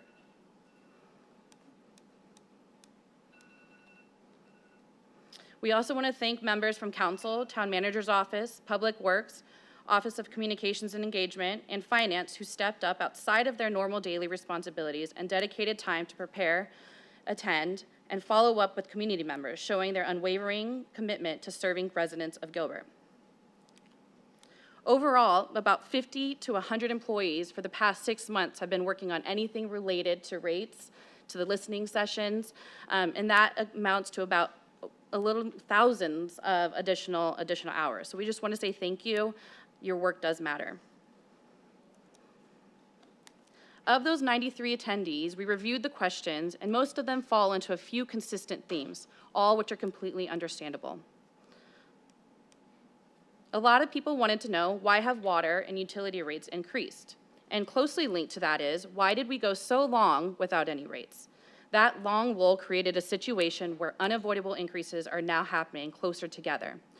Residents are also comparing Gilbert to neighboring cities and wondering how our rates stack up and why bills differ from household to household. Those are all fair questions. And we were able to explain how rates are calculated, and what drives those differences. Another major area was billing and meter accuracy. Some customers had issues with user experience in the new billing system, delays, confusing statements, or difficulty tracking usage. Others asked whether their water meters are accurate and fair. We heard those concerns and have been validating meters, auditing the system, and improving communication around billing cycles so people know exactly what they're paying for. We also heard a lot of questions about growth and development, things like, is growth causing higher utility costs? Are new developments paying their fair share? If we worried about the Colorado River, why are we building new homes? These are important questions. We assured them that developers do pay their share of fees, and the decisions about land use and development are tied to long-term planning, affordability, and state requirements. And finally, we heard about communication and customer service. Some customers felt previous interactions left them frustrated or without clear answers. We recognize that, and we will continue to iterate on our strategies without straying away from best practices to provide plain language updates. In short, people want clarity, they want fairness, they want reassurance that the system is accurate, responsible, and sustainable. And we are committed to doing just that, and you'll see what we're planning in the next coming weeks. What we know when people are worried about their bills or trying to understand why changes are happening, they turn to places where conversations feel easiest, often online. And those conversations can feel big, fast, and overwhelming. What we've learned is that online discussions usually represent a small group of highly engaged residents, not the whole community. And that doesn't make those voices any less important. It just means it isn't the entire story. We truly listen to every concern. We expect questions and frustrations, especially when household budgets are involved. Every comment, every email, every call matters to us. And at the same time, most residents engage in quieter ways, paying their bills, conserving water, or simply expecting the service they rely on every day. Another way to put it into perspective, Gilbert has about 300,000 residents. That's similar to size of large cities like Cincinnati, Ohio, or St. Louis, Missouri. And of those residents, abound a little over 90,000 utility customers. And of those customers, more than 76,000 customers have created an account in that new portal. That's a 95% more than what we had within the old portal, showing that our communication efforts did connect and inform majority of our customers. And of those customers, only a few hundred people drive those online conversations, small but mighty conversations that we know are important. But a smaller number have joined in our in-person listening sessions.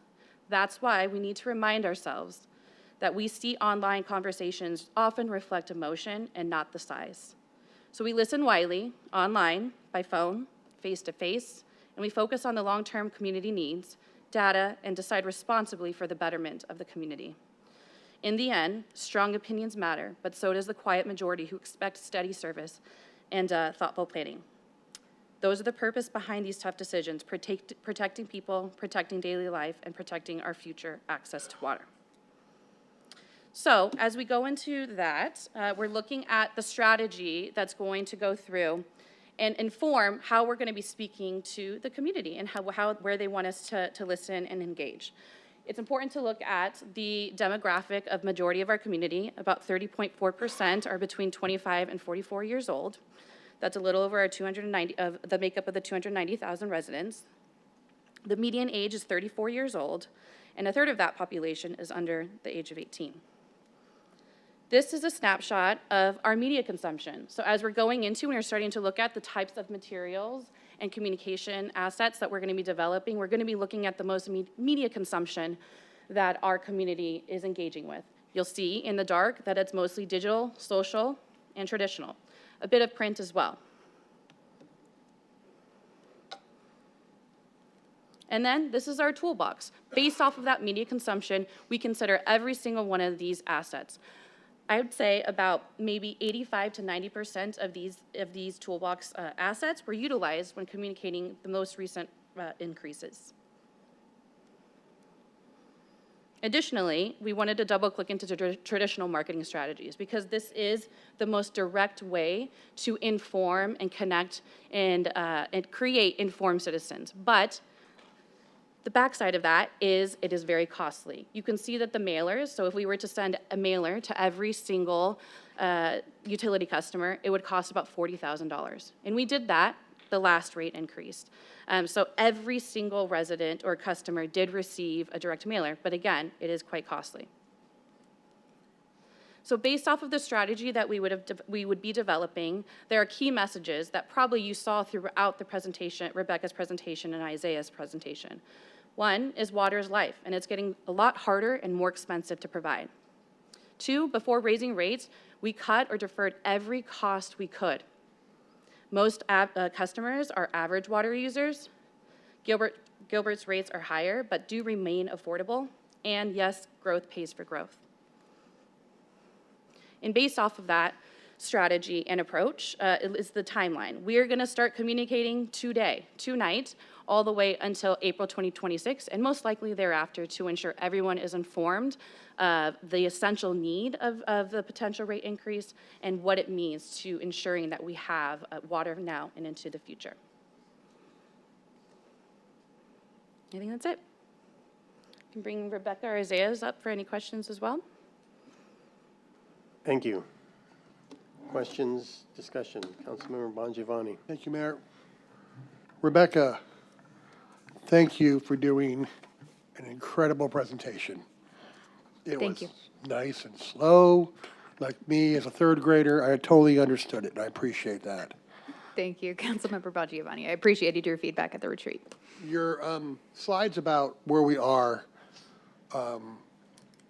compared to other cities, I assume that those slides aren't showing potential rate changes in other cities because we don't know them, correct? That's correct. They include anything that has been adopted to date, but not anything that is pending their council action. So with the chatter that I'm hearing, I'm assuming that we're going to be going to the left in that chart after some of the cities that I know that I'm talking to raises their rates also. From what I know about our neighboring So- cities, there are a lot of other communities raising rates right now, yes. So someone may say, Gilbert option E 2027, oh my God, it's almost the second highest. It's not going to be there. I don't see it staying there as other cities raise their rates also. Do you agree? I agree, yes. Okay, I appreciate that. Okay, I'm good for right now. Thanks, Rebecca, again. Thank you. Other questions? Just as a reminder, we're not here tonight to debate the options. We're here only to set a date for public hearing. So just keep that in mind. Just want to see between you and Candace, one thing that I think is important is that people don't see the end of this. And with all things the same, if you can project something to show us when the end game is, when do we stop collecting this? Does it stop? You know, we're paying for something specific, and what most people are losing is that while we're being compared, let's say, to Tucson here or to Buckeye, they're not building what we're building. And the building is what's driving that bottom piece, that reddish-orange piece that you showed. That's where over 50% of the money is coming in. When these projects are done, how do we demonstrate, you'll never have an exact day, I know that, but demonstrate that we're looking at it comes down at a certain point. Not that it's always rising, but once the car's paid off, it's paid off. Right. You don't keep paying the bank for it. So can we get this incorporated? And people need to know what they're paying for. Because it's not just the water, it's everything around. And quite frankly, if we don't do it at some point soon, the property values go down because you don't have clean water. So can we give them a little bit of what they're really paying for and how long, and have that incorporated in and presented to people? Mayor, Councilmember Torgerson, one of the things with the water rates specifically is that because we did take bonds out for that, we will be paying for those bonds for at least the next 20 years at this point. That's what the term is, plus any future bonds that we issue that are still part of these needed infrastructure projects.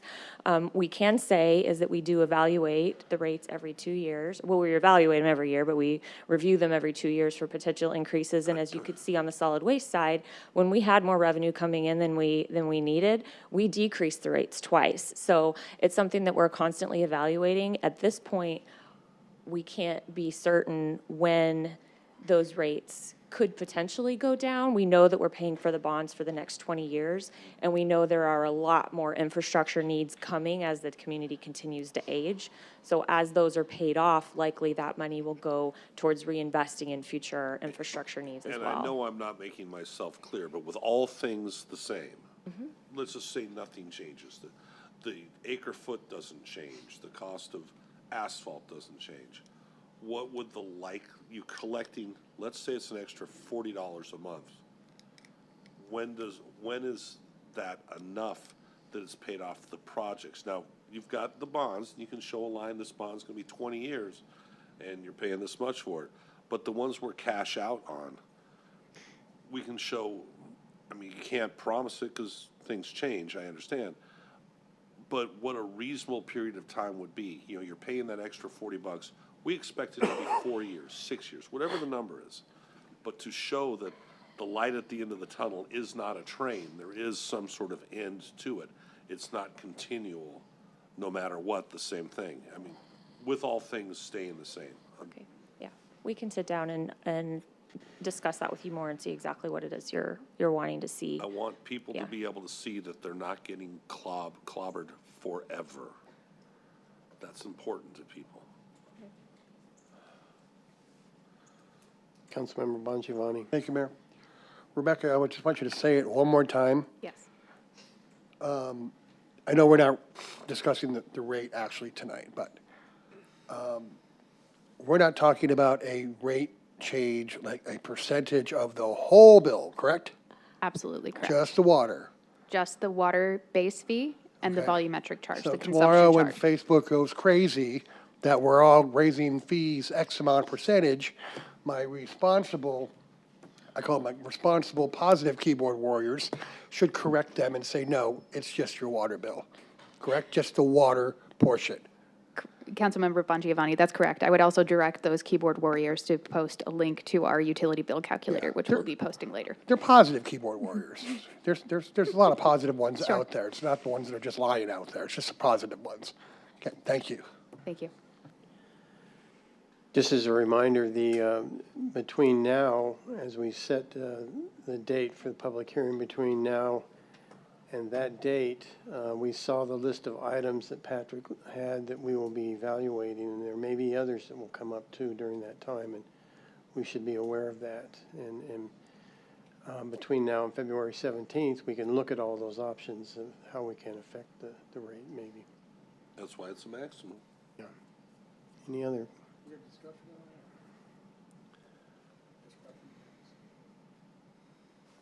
Any other comments, discussion? Nope. So, Chris, is it appropriate, since this was under administrative items, to just go through and take the vote on this item? Mayor Anderson, you can do so. You can wait if you want, or you can just move that second part up and take the vote right now. And poll the council and see what your preference is. Mayor, if there Councilmember Kaprowski?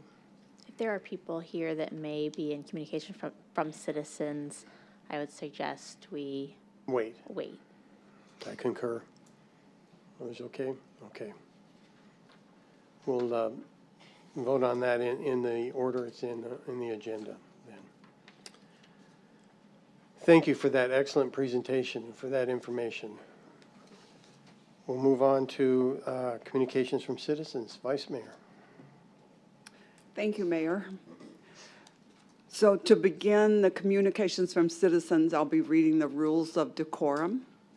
So we value the participation of our community members in robust exchange of ideas. However, it's essential that this discourse remain respectful and constructive, reflecting the professionalism expected in such forums. Misinformation and personal attacks undermine our collective efforts and do not contribute to the productive dialogue necessary for our town's progress. This is an opportunity for the public to address the town council directly about issues impacting the town. Accordingly, the town council will not allow for moments of silence or playing of music or other recorded material which could distract from the meeting decorum or violate copyrights. While we could understand and appreciate the passion our community members bring to this session, we remind everyone that clapping during the meeting is not acceptable. This practice can disrupt the flow of discussion, potentially intimidate others, and distract from the respectful atmosphere we strive to maintain.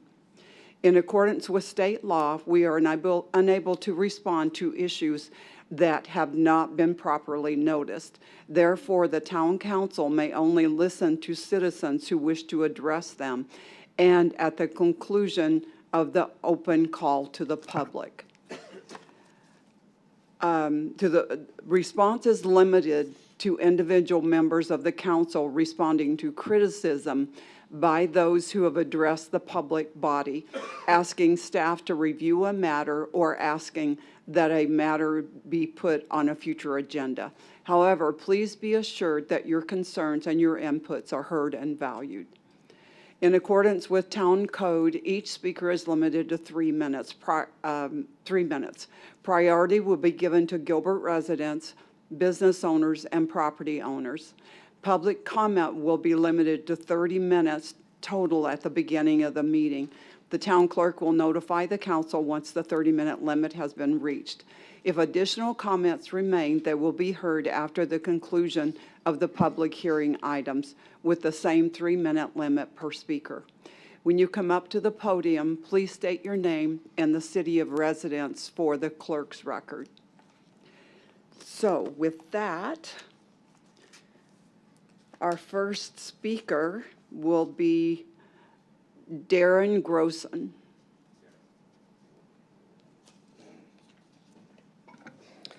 My name is Darrell Grossen, Gilbert resident, mayor, council members, and neighbors.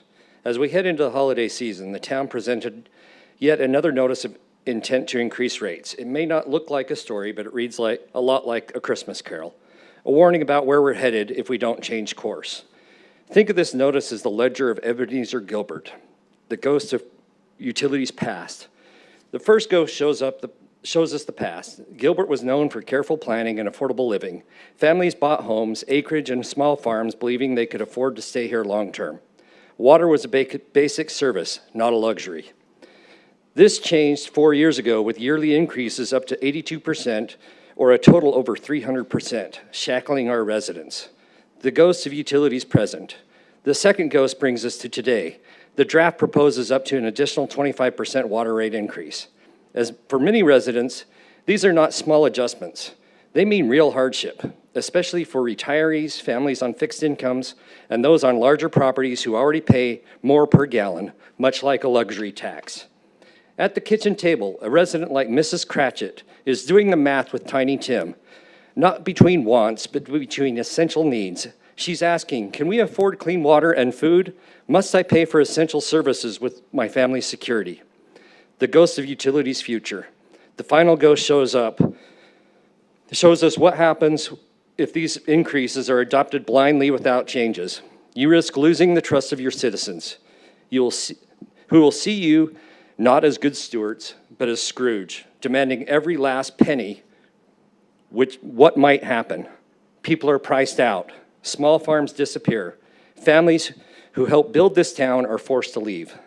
Gilbert risks becoming a town that balances its books by insisting on more and more from a small group of residents, not because it's fair, but because it's easy.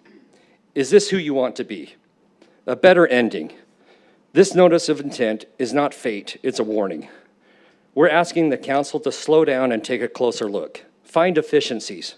Phase increases more gradually. Find ways to reduce existing costs. Create a fair rate structure that recognizes land size, essential use, and real impact.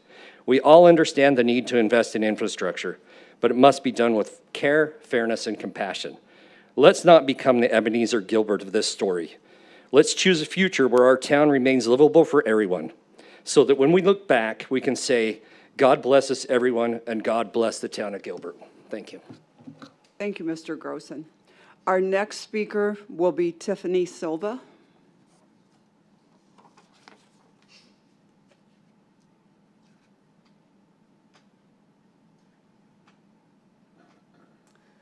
I'm Tiffany Silva, Gilbert resident. All of these presentations, and I went to the last water presentation, at no point have you guys ever said what the current money is used for. We've never seen a breakdown of where all of that money goes. What we do see is what the new money will go towards. And it seems like there's a disconnect between what we currently are paying for and what's going to be paid for. And what I've realized is the increase is to pay for the water treatment plant. That plant was formed or approved in 2022 for $450 million. And over the years, it has increased, and right now I think it sits at around $657 million, and it's only set to increase even more. I don't know how the costs got out of control and where all the money is going, and I understand inflation and all of that. But what I'm asking the council for is if you guys can have an independent audit of the entire water situation, all residential intake, water, and that treatment plant to find out where the money is going, and not a government audit, but an independent outside auditor that can come in and give an itemized, detailed list for all of us so we know where everything is going, and then post it on the website and let us know, and that we can read it and look over it. And that way we can have confidence in your guys' decision when you guys put forth these huge increases in our utilities. Thank you. Thank you. Our next speaker will be Cam Brehan.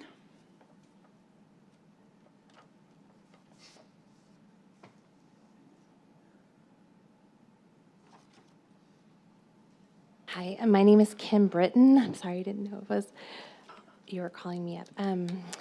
I am a 20-year resident of Gilbert and fourth generation Arizonan, and the fact these facts don't make my comments hold any more weight than the family who arrived 6 months ago. Every resident deserves to know where the town of Gilbert intends to take us in the future. So in interest of time, I'll try and be brief. A lot of questions were answered previously. I listened to both presentations. I appreciated both of them. I want to make clear a couple of things. First, I feel somewhat like the public is sometimes viewed as a resource and maybe a slush fund for that would be cool projects, especially at the expense of things that are critical in making the town run well. I'm sure we would love to see projects moving forward should be judged by 3 things. Do 100% of the residents use this? And water clearly falls into that category. B, is it available to all residents? And does it occupy a public space? If the answer is no to any of these, then the project must not move forward when we have issues like basic water that we need to deliver to everyone. The government's basic job is clean and safe public spaces, protecting citizens and their legally obtained property, and maintaining roads and utilities. And these need to be fully funded before anything else that happens. And in the options that were given, I saw, I'm sorry, guys, I've never spoken before in front of council before. And the options that were given, I didn't see moving funds from projects that were approved but not yet started to help out, or putting a freeze on new projects, building projects going forward until we can get this situated. And especially since we're waiting for the judgment on the Colorado River Basin, which I believe will end up in the hands of the federal government, if it already isn't. And then the Supreme Court will most likely, the states will sue, and it's going to be a whole big thing.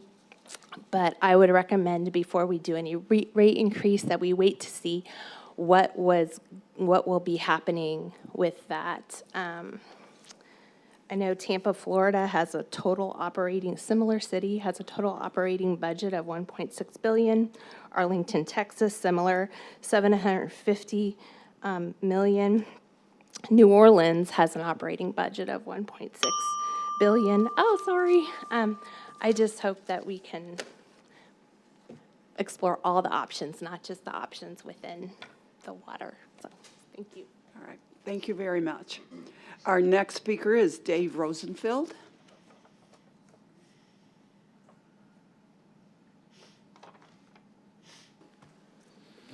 I am Dave Rosenfeld. I am a resident of Gilbert.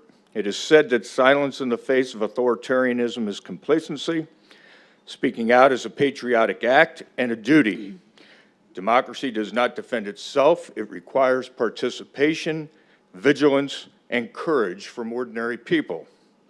None of my friends have threatened to break anybody's arms because of what was said at a town council meeting. Mayor Anderson, Councilmember Kaprowski, in October of 2021, you were both sitting on council. You may recall the hate-filled rant of Mr. Torgerson at that time and his disparaging comments to the entire council. Following my speaking at that meeting, Mr. Torgerson posted on his personal social media account asking two of his friends, "Can you help the lost sheep find the herd?" His friends asked if he was suggesting broken arms. When this was brought to my attention, it was a threat. I should have reported it to the police, and I did not, and that is my fault. It has also been brought to my attention a police report has recently been filed again regarding threats made by Councilman Torgerson to a Gilbert resident. While I have not personally seen this report yet, I have been informed the report number is 2025-194431, so I assume that there is some credibility to it. Maybe Councilman Torgerson will address this after comments from citizens. Fast forward, and now Councilman Torgerson comes to my table in a restaurant without introduction or even a hello, and starts making demands of me in front of my wife and our guests. Demands regarding the Lions boys. Following week, I was asked for clarification from the sitting mayor and the other liaison to the VAB. I have no recollection of ever having met the Lions boys, who I later found out are in their 30s, but as the VAB chair, I did send a letter, an email, to everyone who applied for the VAB that the town council did not choose. These and other continuous actions bring us here today. This has been an ongoing vendetta led by Councilman Torgerson, who retaliates against anybody who dares to challenge his authority. We saw this again when he went on his F-bomb-laden diatribe on a reporter and then ignored the vice mayor on the dais when she told him he was out of order. Councilman Lyons offered to mediate a conversation between myself and Councilman Torgerson, clearly demonstrating that my removal from the Veterans Advisory Board is all about Councilman Torgerson and retribution. I need to be clear, in my mind, this was nothing but an ambush attempt. Councilman Lyons had no authority to mandate a mediation on behalf of the town, and he stated that my 4 FOIA requests cost the town millions of dollars, which is ridiculous. Councilman Lyons can say all he wants, that he was concerned about me, but he violated the code of conduct repeatedly, and this council and town staff allowed that to happen. Councilman Lyons supported Torgerson in removing me from the VAB. They have both disparaged me from the dais, and I suspect they will do so again tonight, but I will ensure our neighbors have a clear picture of the coordinated attacks against me as they continue to fire on those who question or speak out on anything. This council does not have a right to choose what FOIA requests get fulfilled. That is our freedom, freedom of information, and it is our town staff an obligation to fulfill those. Thank you. Thank you. Our next speaker is Rachel Jones.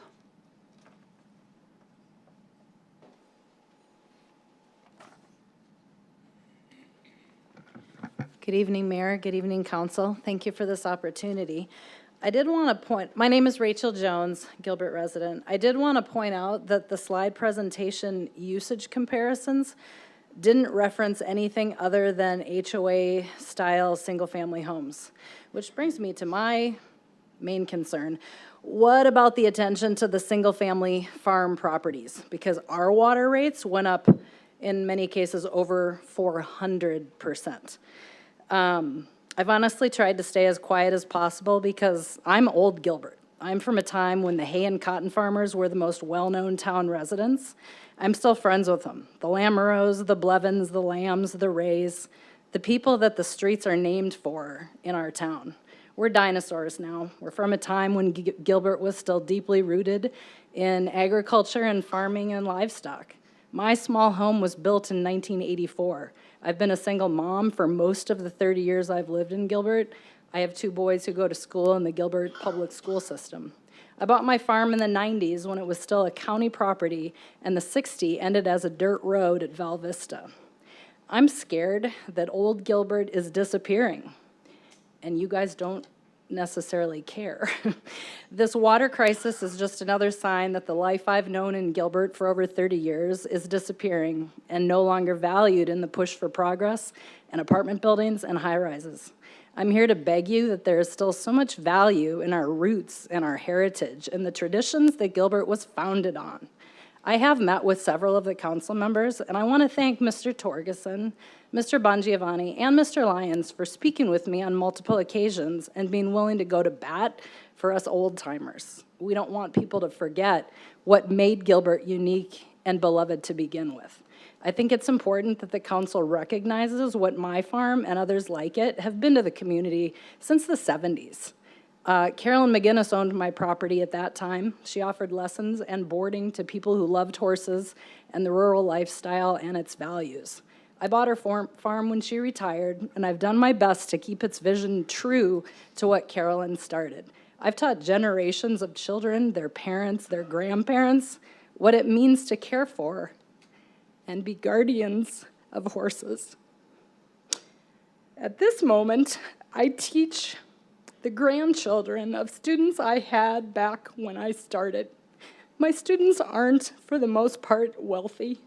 They participate in 4-H, Pony Club, the Mustang Rescue Makeover, retired racehorse rehabilitation, intercollegiate competitions for kids who aren't able to afford their own horses. But is that somehow now less valuable or healthy for the body and mind than playing pickleball?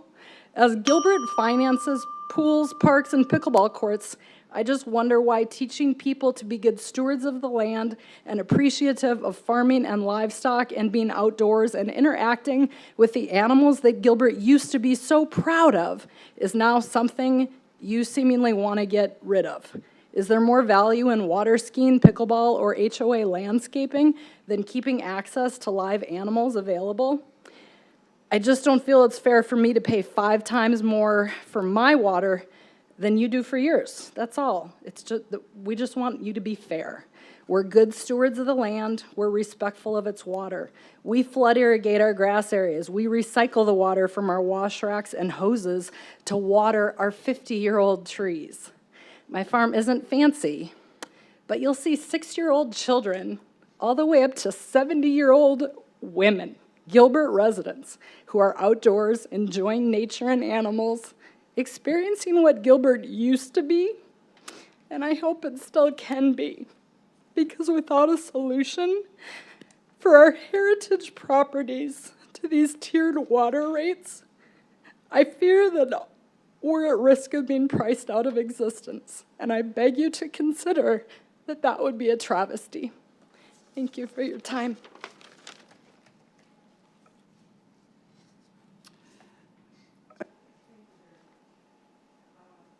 Oops. Thank you very much. Our next speaker will be Barbara Colvin.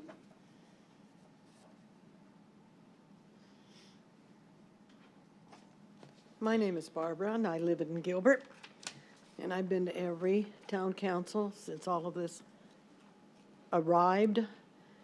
The town council has the authority to seek bond money. The fact that the town council, whether it be you or previous members, waited 8 years without doing anything, knowing that eventually infrastructure needed to be taken care of. And where was the town manager during all of this?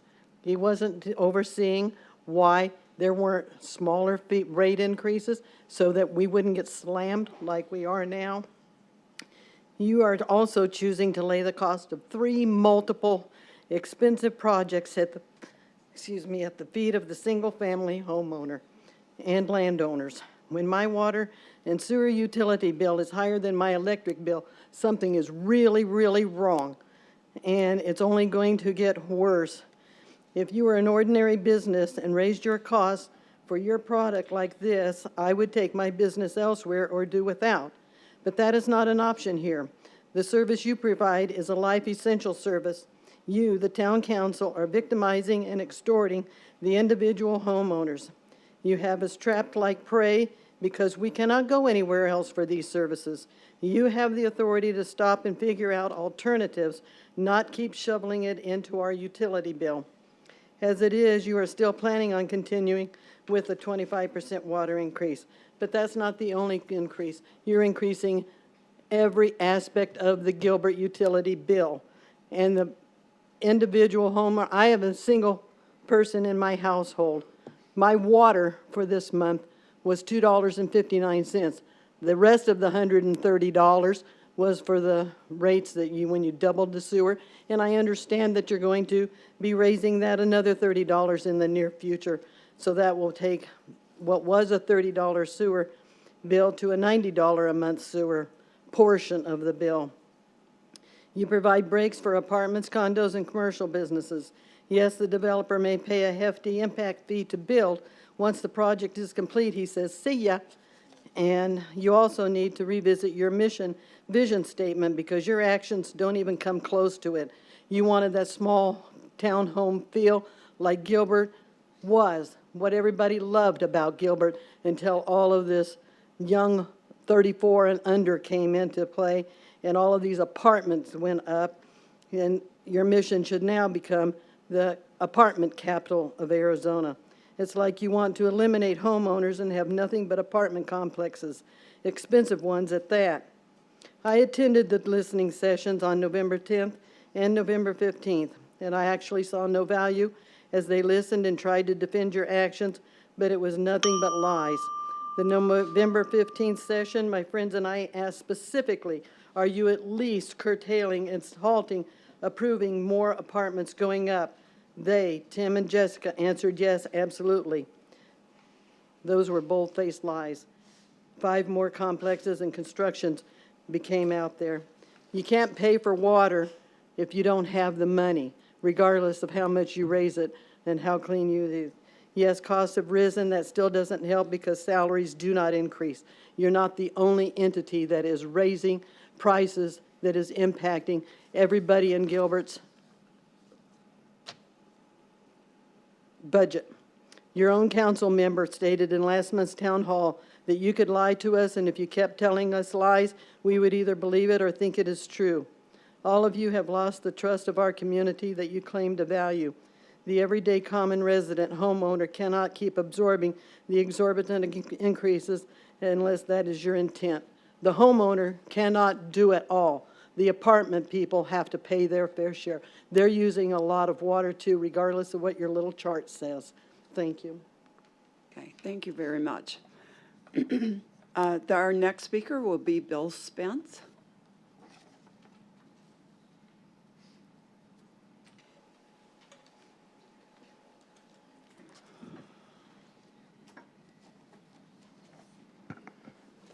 My name is Bill Spence. I'm a Gilbert resident. You'll be happy I completely rewrote my speech in the last 5 minutes because of the water rates over here, so we're gonna just go with it.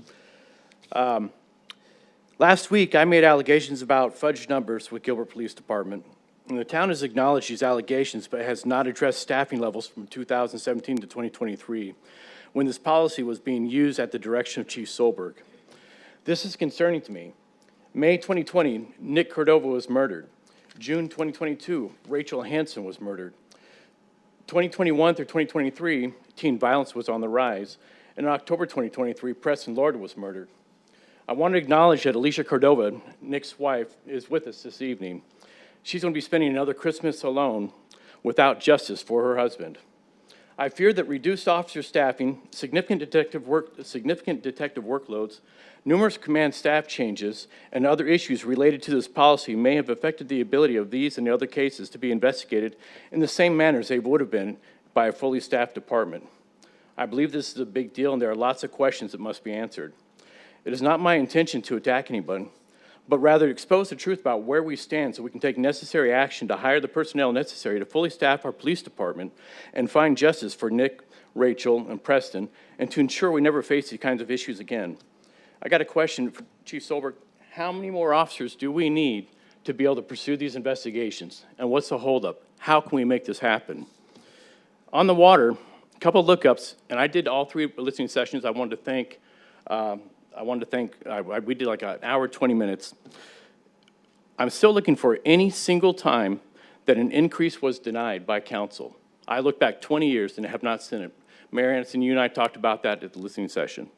System development fees. I have not found one single instance where the increased system development fees have been used for apartments. That's another one I asked on all 3 listening sessions. I'm still waiting for that.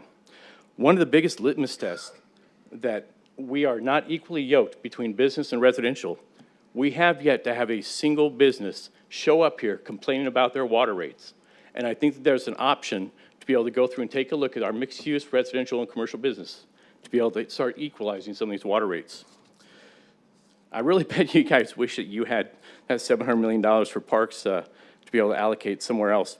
And I understand that we can't move money around, but whereas we're not moving money around, it's all moving out of my wallet. I'm informing the town that Darrell Gross and I have submitted a complaint to the Attorney General against the town of Gilbert for violations of state law related to unlawful noticing of utility rate changes, rates that are not just and reasonable, and the fraudulent billing of utility customers. More information is coming. There are options. Jim, Chuck, we talked about this 1.5 years ago. I've been talking about this for a while. There are other options. If you take away the swim lanes that you're trying to give these people. Thank you for your time. Thank you. Our next and last speaker is Carissa Arnold.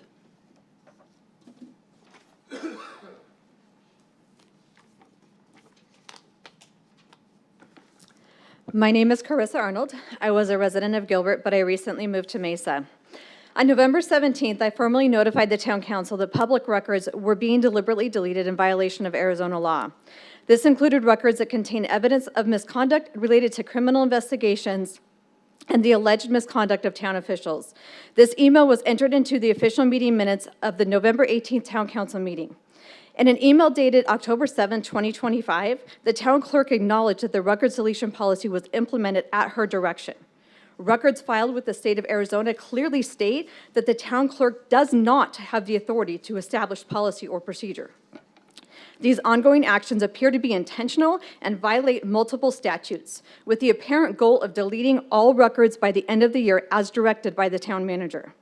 Yesterday, I filed a report with the Gilbert Police Department alleging criminal violations of Arizona law by the town clerk with possible involvement of the town attorney and the town manager. I realize the Gilbert Police Department cannot ethically conduct this investigation. Therefore, I expect an immediate referral to an outside law enforcement agency and the Attorney General's office.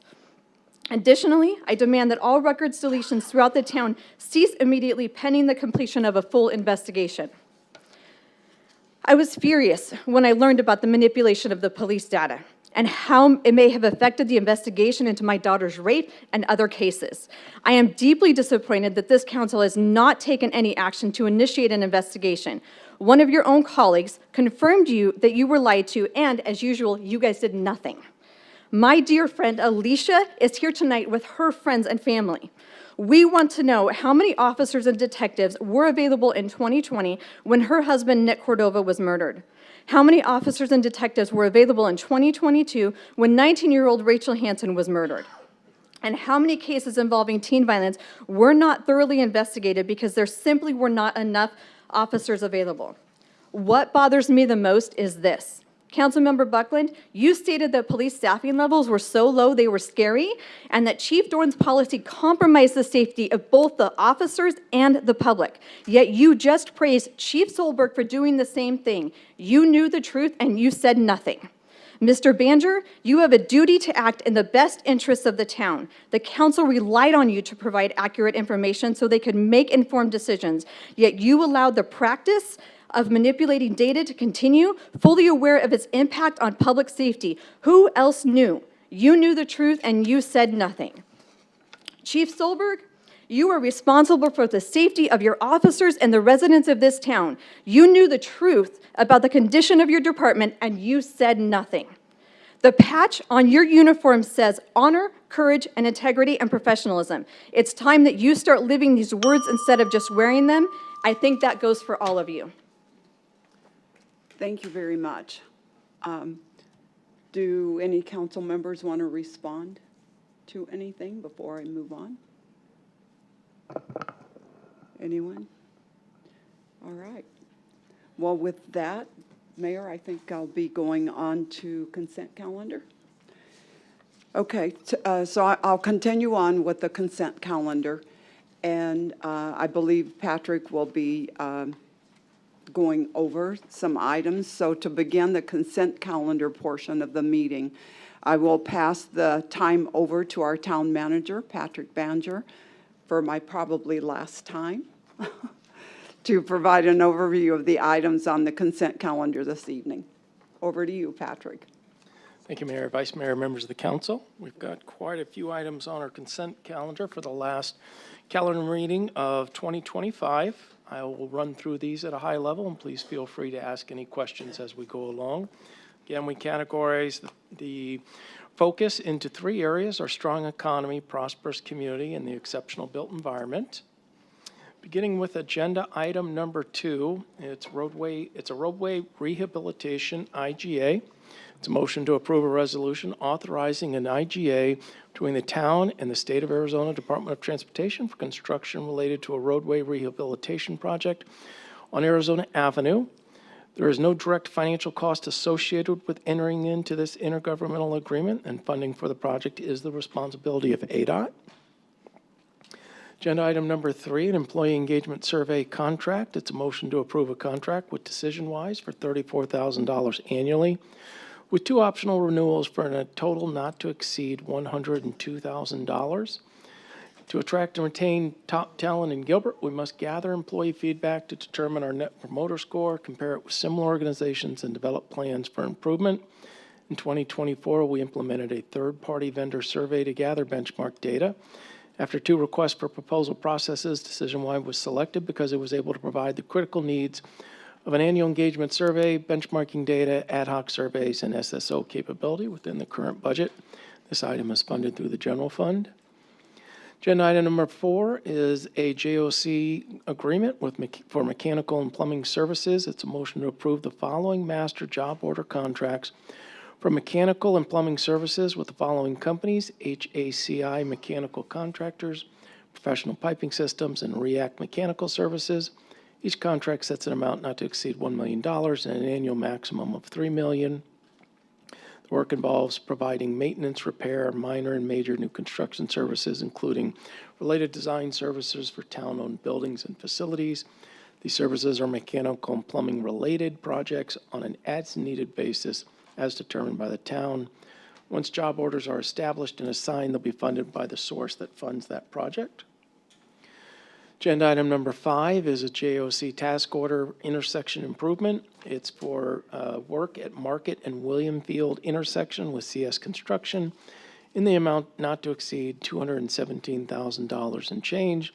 Encompasses the design and construction of enhancements of the intersection aimed at alleviating congestion and addressing safety concerns.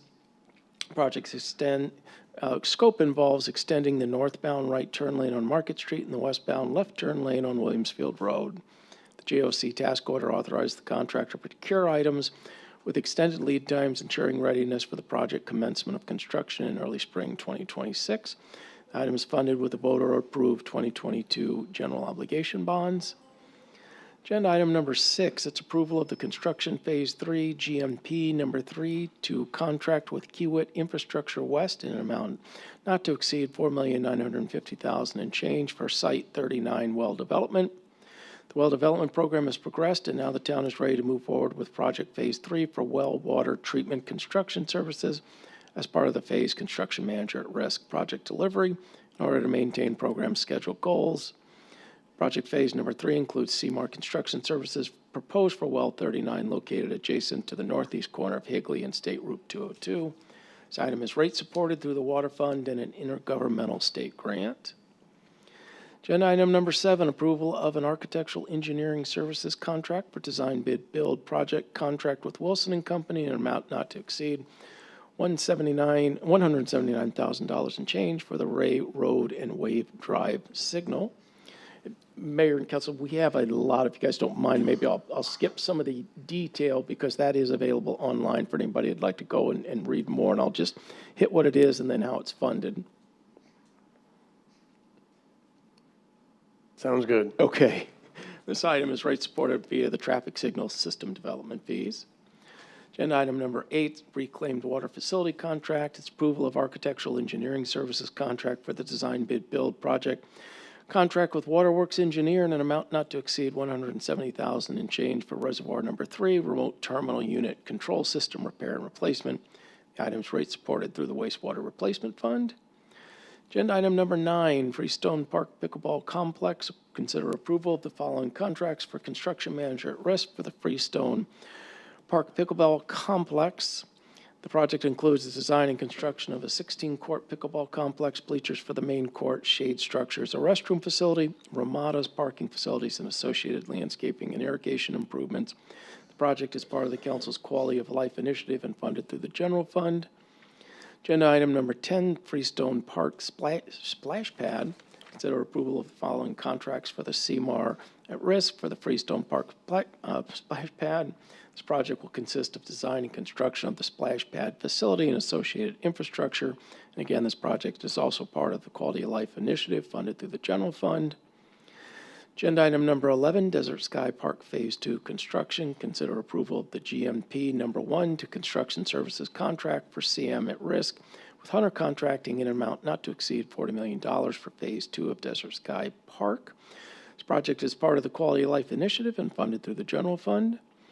Agenda item number 12, a motion to approve the following contracts for the reclaimed reservoir safety improvements, Site 1 and 3.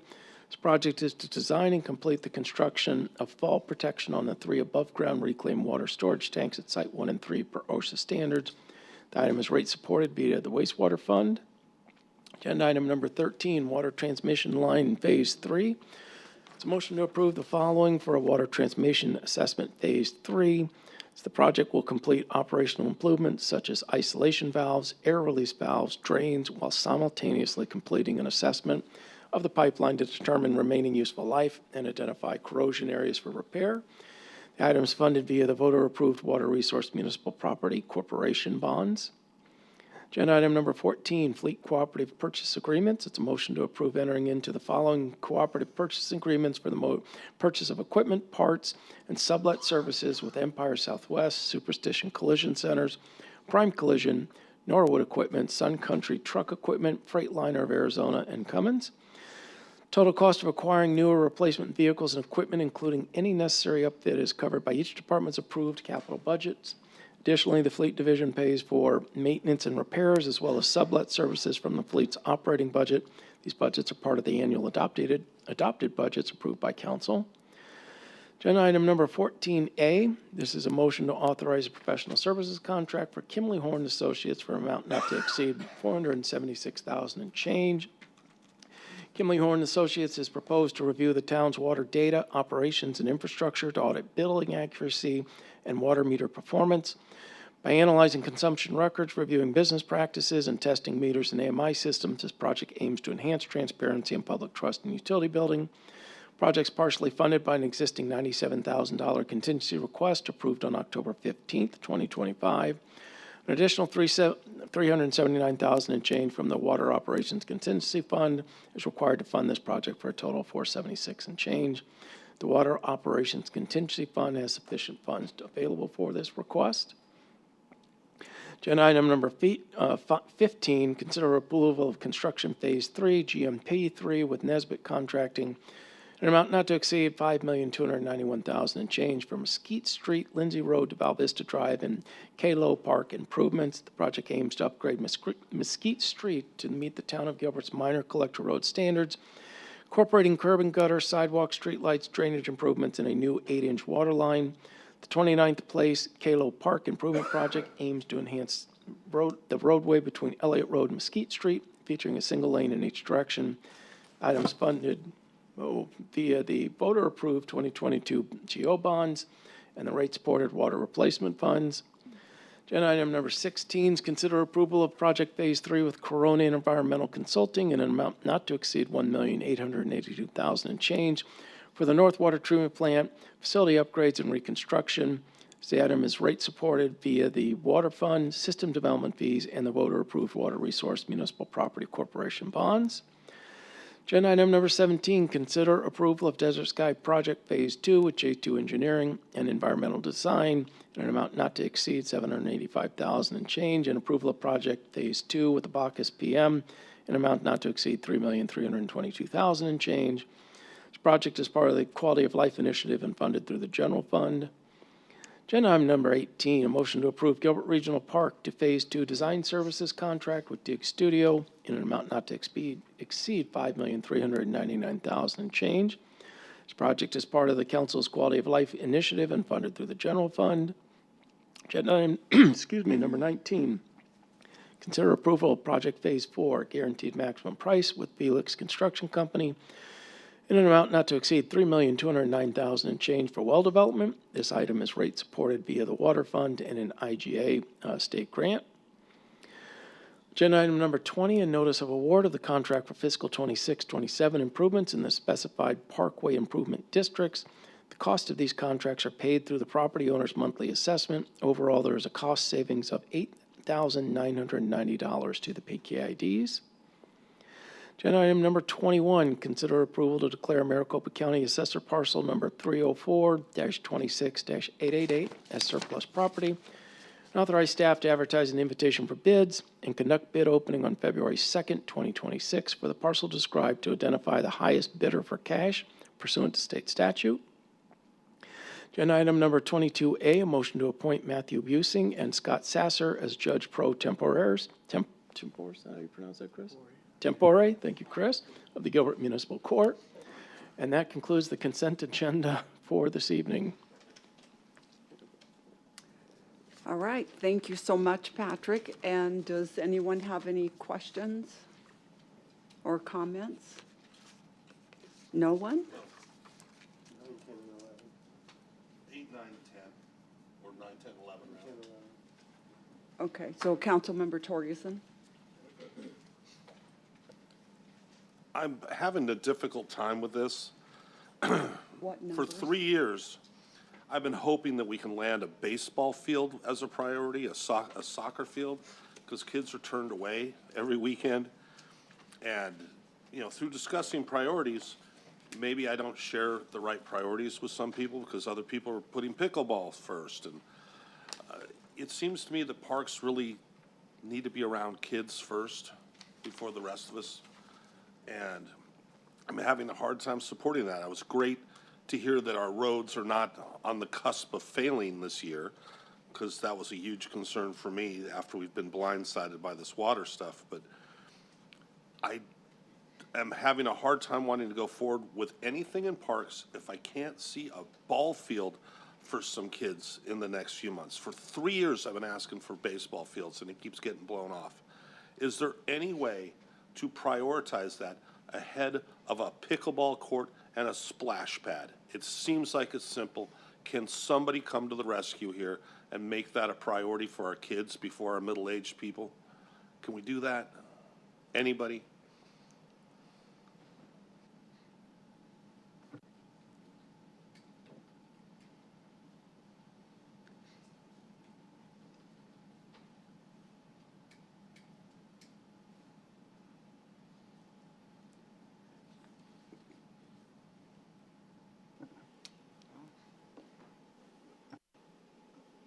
Good evening, Mayor and Council. Councilman Torgerson, I'm assuming that this was not a rhetorical question that you're asking, a question regarding the development of the parks, right?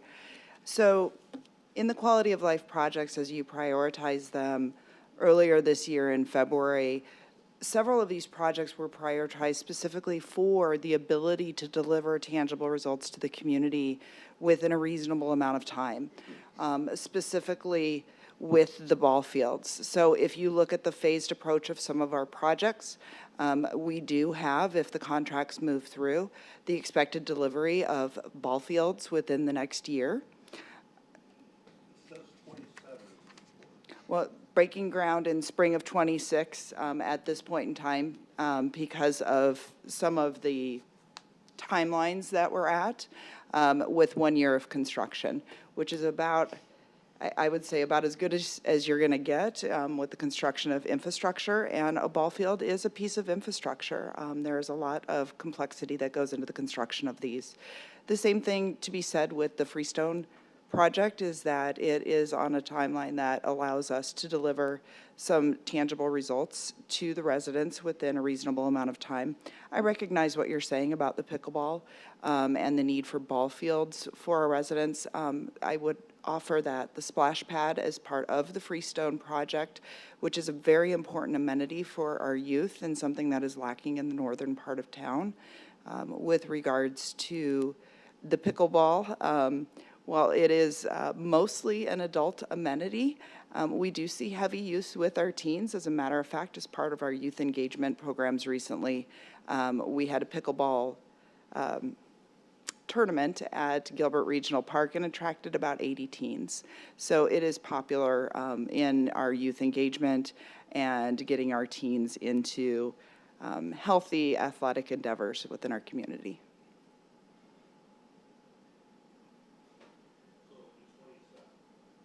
It will be 2027 if we start now. If we delay any further, that timeline does get pushed back. Correct.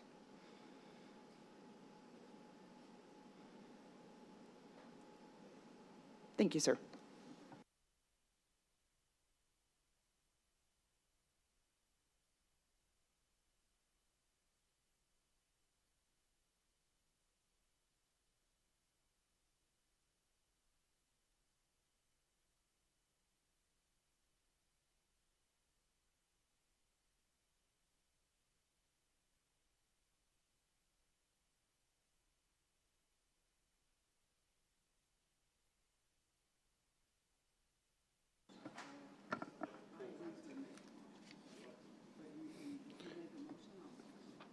Microphones, guys.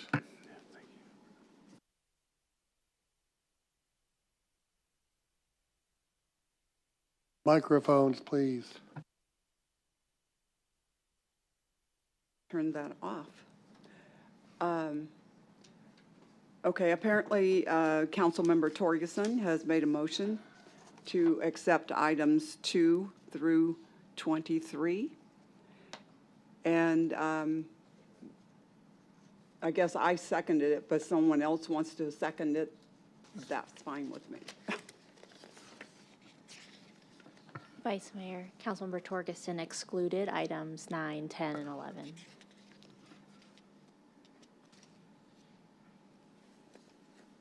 Okay, so are you pulling those for a separate vote? Yes. Okay, that's helpful to know that. All right. Then you go ahead and make the motion and again, and remove those items. I'd like to make a motion to accept the entirety of the consent agenda except items 9, 10, and 11. And hold those for a separate vote. Okay, does anyone want to second that motion? Second. Okay, so we have a motion and a second, and council members, please vote.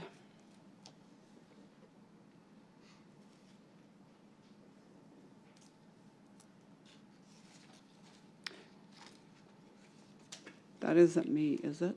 It is. That, I have to really push that button to make it work. Okay, so we have the motion has carried with a 7-0 vote. And, oops, yes. Okay, so the motion is carried to 7-0 vote, and then we will bring item 9 and 11 back for council member. Oh, 9, 10, and 11? Okay.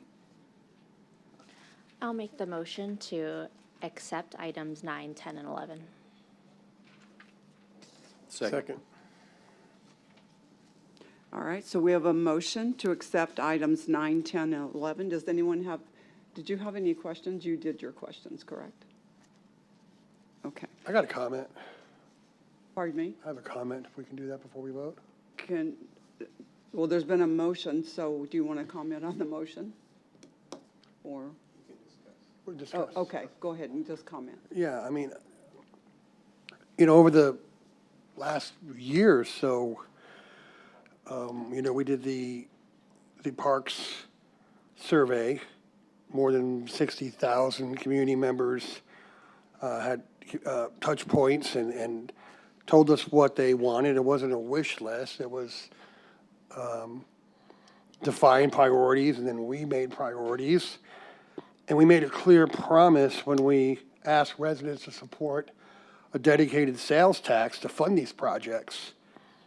And I think tonight's vote is about keeping that promise and not just saying, hey, we're going to raise your taxes for these life initiatives, but we're not happy with what we're doing, so we want to pull it and not support it.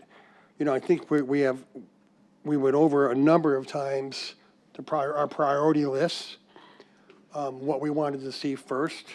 I would have loved to see, baseball fields and soccer fields first, but there is a time it takes to build them. I'm not going to take away a ballpark or a soccer field because I don't like the timeline. I think that it's fiscally responsible for us to keep our word to the residents that this is why we raised our sales tax, is because we wanted to supply these quality of life initiatives that they're paying for. So, yeah, as much as I would love to have a ballpark tomorrow, I can't build a ballpark tomorrow, but I'm not going to take away a ballpark just because it's not in the order that we want to see it in. The fastest thing when we had our meeting, the fastest thing we talked about was the splash pads and the pickleball courts. I don't play pickleball. I'm not one of specific wanting to play pickleball, but it doesn't mean I'm going to take them away from people who responded to a survey and said that pickleball was important to them. Whether it's important to me or not doesn't matter. But I don't want this to go down just because the baseball field's a year later. It's going to be a baseball field. If we vote this down, we're not going to have a baseball field. So to me, there's no question in mind here. It's something that we made a promise to, and we need to live up to that promise. Thank you, Councilmember Von Giovanni, and thank you for those comments. I agree with you. So we have a motion from Councilmember Koprowski. Did we have a second? Who seconded that? And a second from Kenny Buckland. So please vote.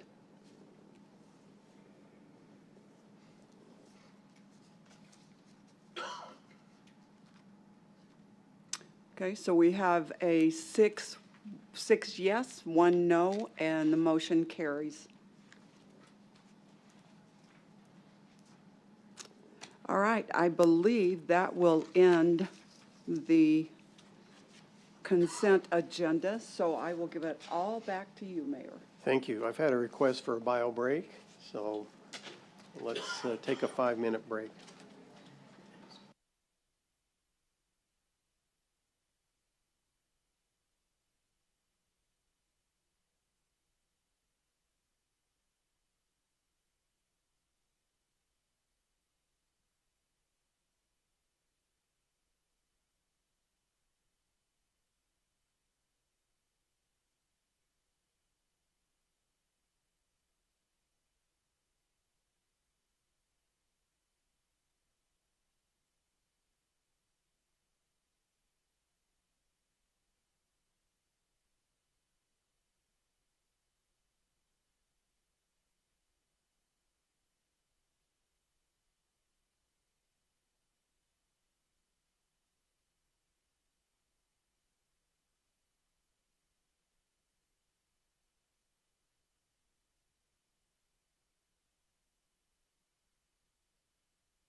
Okay, this is the 1-minute warning.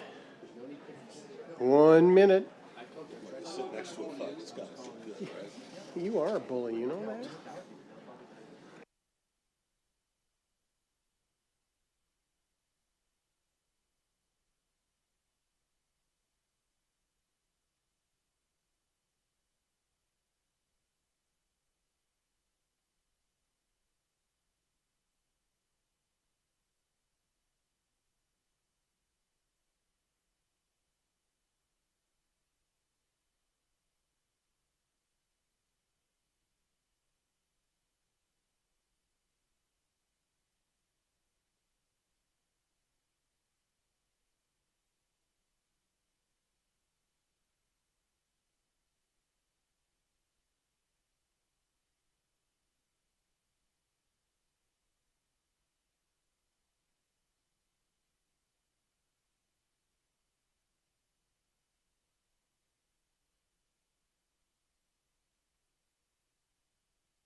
Okay, let's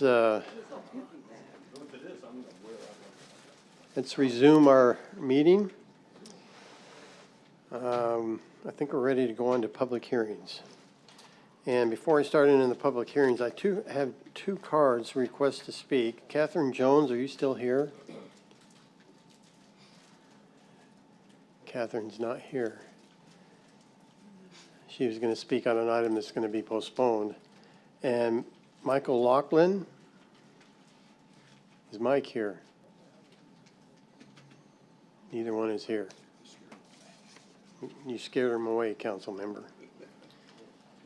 So with that, Chris, can we include the items to be postponed as part of an overall motion for the public hearing items? Mayor Anderson, yes, you can. It's been noticed that it's Okay. item being continued, so yes.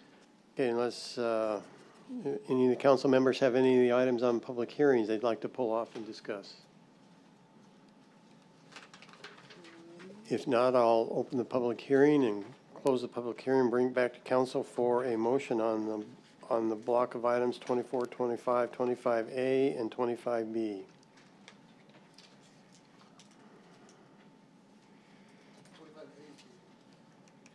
Being continued till January 20th. No, that's what I just asked Chris. Were you paying attention? Okay. I'll move to approve item 24, item 25, to continue item 25A, and to continue item 25B. We have a motion. Is there a second? I'll second that, since I missed it the first time. We're moved and seconded. Please vote. Got it that time. Motion carries 7-0.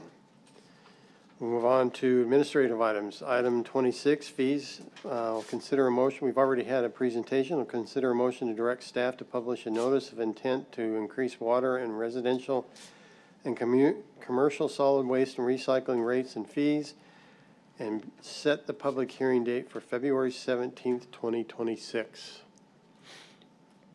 Council, is there discussion or motion?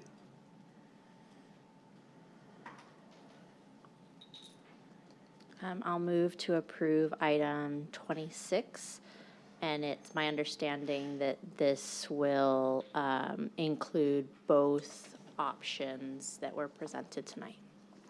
Yes. It's been moved by Councilmember Kaprowski. Is there a I'll second? second. Second by Councilmember Lyons. Please vote.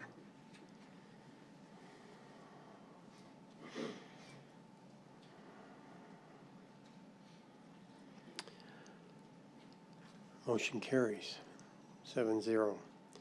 Item 27, policy number 2026-01. Consider approval of council policy number 2026-01 regarding purchases from members of governing body. Do we need any more explanation on this, Chris? Mayor Anderson, this is just an 27.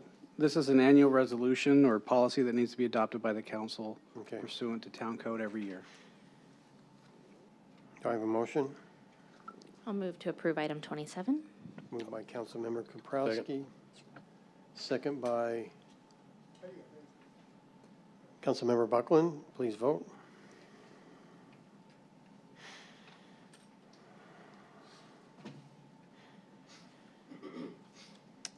Motion carries 7-0. Future meetings, we have study sessions that will be highlighted for future agenda. Communications. Patrick, you're going to tell us something in your final communications? Mayor, members of the council, I think I've talked quite enough tonight, but I do have a short presentation for you. Going to recognize, highlight some of our departments and recognize some of our employees.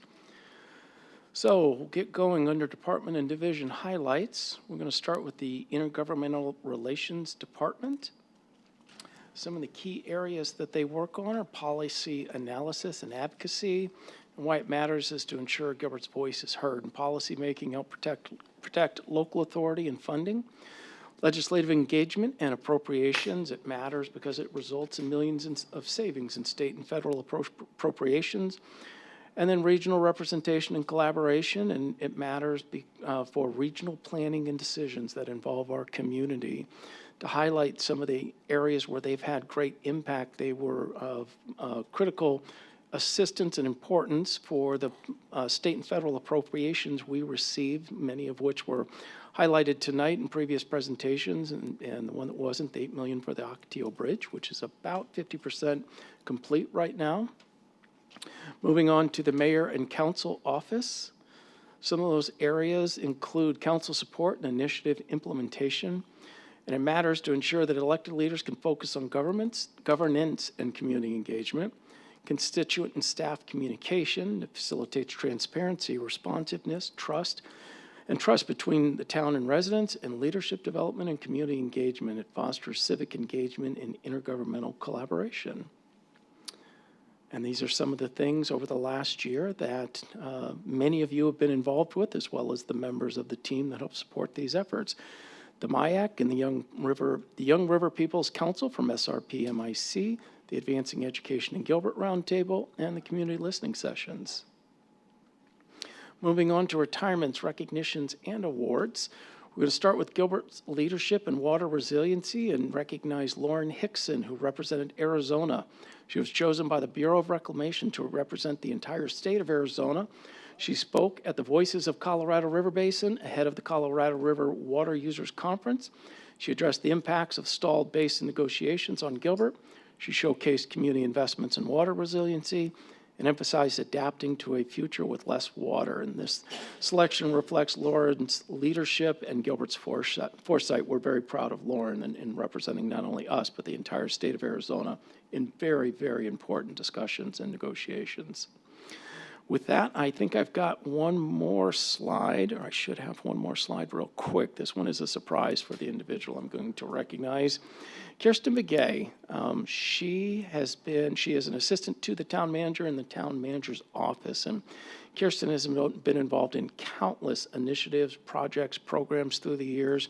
She's provided key support, leadership, and collaboration on cross-departmental initiatives, provided thoughtful leadership in public speaking. She's been a champion for Indigenous advocacy and community building. She's had a commitment to mentorship and youth engagement and dedicated support to Gilbert's Native American Internship Program. And she was awarded the Certificate of Achievement in Tribal Administration in 2025. And Kirsten will be leaving us soon to complete her educational studies and focus on some things of high priority to her in her life and her professional endeavors. And we thank Kirsten for everything she did with us. She was an absolute pleasure and a joy to work with, and we wish her the best in everything.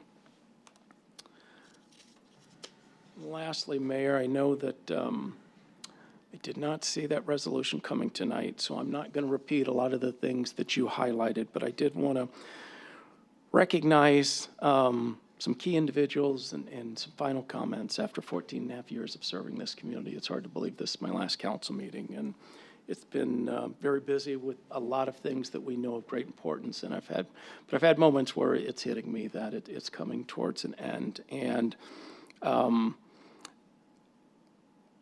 would be remiss to not lay all the credit for all these achievements to the 1,850 employees we have in this organization. I think they are the best municipal team in the country. Not only the state, their professionalism, their innovation, their dedication to residents is unmatched. I mentioned it earlier. Every achievement we've celebrated through the years has your fingerprints all over it. To the mayor and council, your vision, courage, and commitment to excellence made everything possible. And the collaborative relationship between council and staff has truly been Gilbert's competitive advantage. And I know that you guys will continue that, because we may serve in different roles, but we are on the same team serving this community and trying to do the best job we can in meeting their needs and protecting their interests. To our community leaders and partners, Gilbert's success is a team sport. I'm going to thank our business community, our nonprofits, and our civic leaders. Your investment in this town goes far beyond economics. Together we built a community. I'd also like to recognize the team in the town manager's office. These individuals are absolutely integral to our success. I want to recognize our assistant to the town managers, Alina Bay, Jenna Cahorta, and Kirsten Begay. They get thrown into special projects, initiatives, and assignments, and they never hesitate to just jump right in, understand what needs to be accomplished or what we hope to accomplish, and help see things through to successful outcomes. Deputy Town Manager Eric Brown, your growth in this organization has been just a pleasure to watch.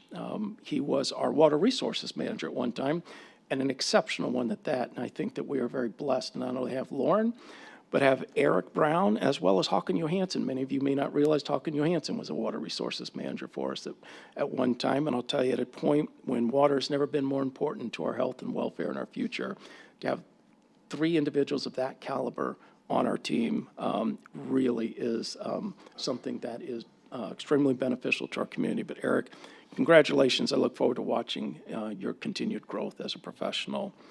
Our assistant town managers, Dawn Prince, Leah Reinheimer, Mario Paniagua, and Mary Goodman, you're as talented and capable as anyone in our profession, and it has been a pleasure working with you. I know that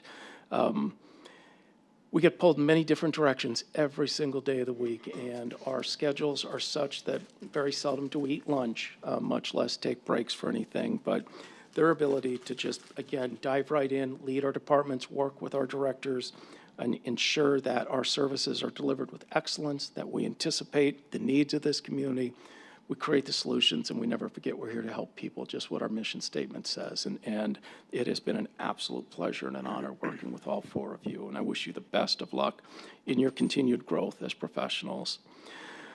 Our executive management assistant, Debbie Dana, and she's going to be mortified that I'm calling her out, but I'll tell you, we couldn't do what we do in the manager's office without her support and the exceptional job she does every day. Most of the time she's doing things that we don't even realize to make our lives easier, to ensure that the little things that are of great importance, managing calendars, just fielding phone calls, dealing with employees, assisting. I think everybody in this organization calls on Debbie for assistance with something. She's like our shell answer woman, but Debbie has been a pleasure to work with, and she is an exceptional individual within this organization. We're blessed to have her. To my fellow appointed colleagues, Town Attorney Chris Payne, Town Clerk Shveli Herrera, and Presiding Judge David Cutchin, it's been a pleasure serving alongside you, truly. They are not only exceptional in their fields, but they are exceptional people to work with, and it has been an absolute pleasure. And I just want to say in closing, Gilbert's best days are ahead, and the foundation is strong, and it has truly been an honor to serve you and this community, serve with our very dedicated employees and the residents of this community. I'll miss all of you dearly. Thank you, Mayor. Thank you, and believe me, it's our pleasure having you here. And don't any of you, if he's talked to you about going to Glendale, don't even think about it. I'm sorry, Mayor, that's going to happen. Thank you so much, Patrick. Council members, Councilmember Bongiovanni. Thank you, Mayor. We're going to talk about Parks and Rec right now. Teen Holiday Paint Night. Join us for a fun and festive paint night. We'll guide you through step by step, so no experience is necessary. Just need to show up, ready to have a good time. All supplies are included, and you'll leave with a one-of-a-kind masterpiece made by you. December 17th, 2025, Gilbert Community Center from 4:30 to 5:30 p.m. And let's not forget Riparian After Dark. Riparian Preserve comes alive with holiday glow during Gilbert's annual Riparian After Dark event. Stroll around the 1.5 miles of trails and walkways that weave through the park and enjoy thousands of holiday lights and displays December 12th through the 22nd at the Riparian Preserve from 5:30 to 9 o'clock, and get your tickets tonight. Thank you. Councilmember Lyons? I just want to take the opportunity to wish everybody a happy holidays. We're celebrating Hanukkah and Christmas right now, and for my family, those are two very special holidays, and it tends to bring out the best in people, and I just want to wish all of you a happy holidays and be safe.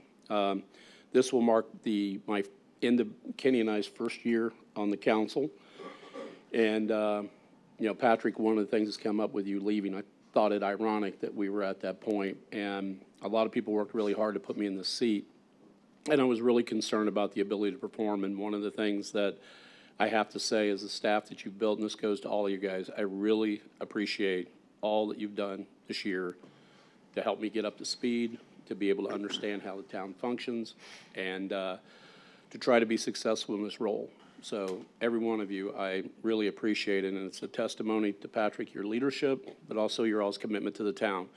And when I drive this community from the south to the north, I see the reflections of each one of you as I look at different things, whether it be Jessica, a project that you're working on, or Susanna, a project you're working on, Michael, stuff that Parks and Recs are going to be working on. All of you have done things that when I drive through the community, I see reflections of you in, and I really appreciate that. And I just want to say thank you for a good first year. So you can beat me up next year, okay? Thanks. Any others? Councilmember Buckland. Thank you, Mayor. I'd like to echo those sentiments. It has been a good first year. Patrick, I think you did this on purpose so that I couldn't embarrass you because I'll be out of state with my grandbabies for your open house, so we'll just do it publicly here. I'm not leaving this dais without telling you what an amazing leader you are. You know, you spoke highly of your staff, and everything you said was true.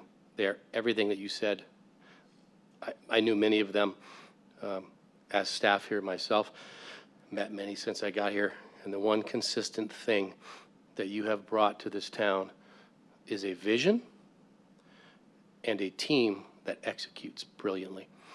And all of you get credit for where we are today. Yeah, times can be tough, you know, financially it's a little tough, and there's some angry sentiments out there.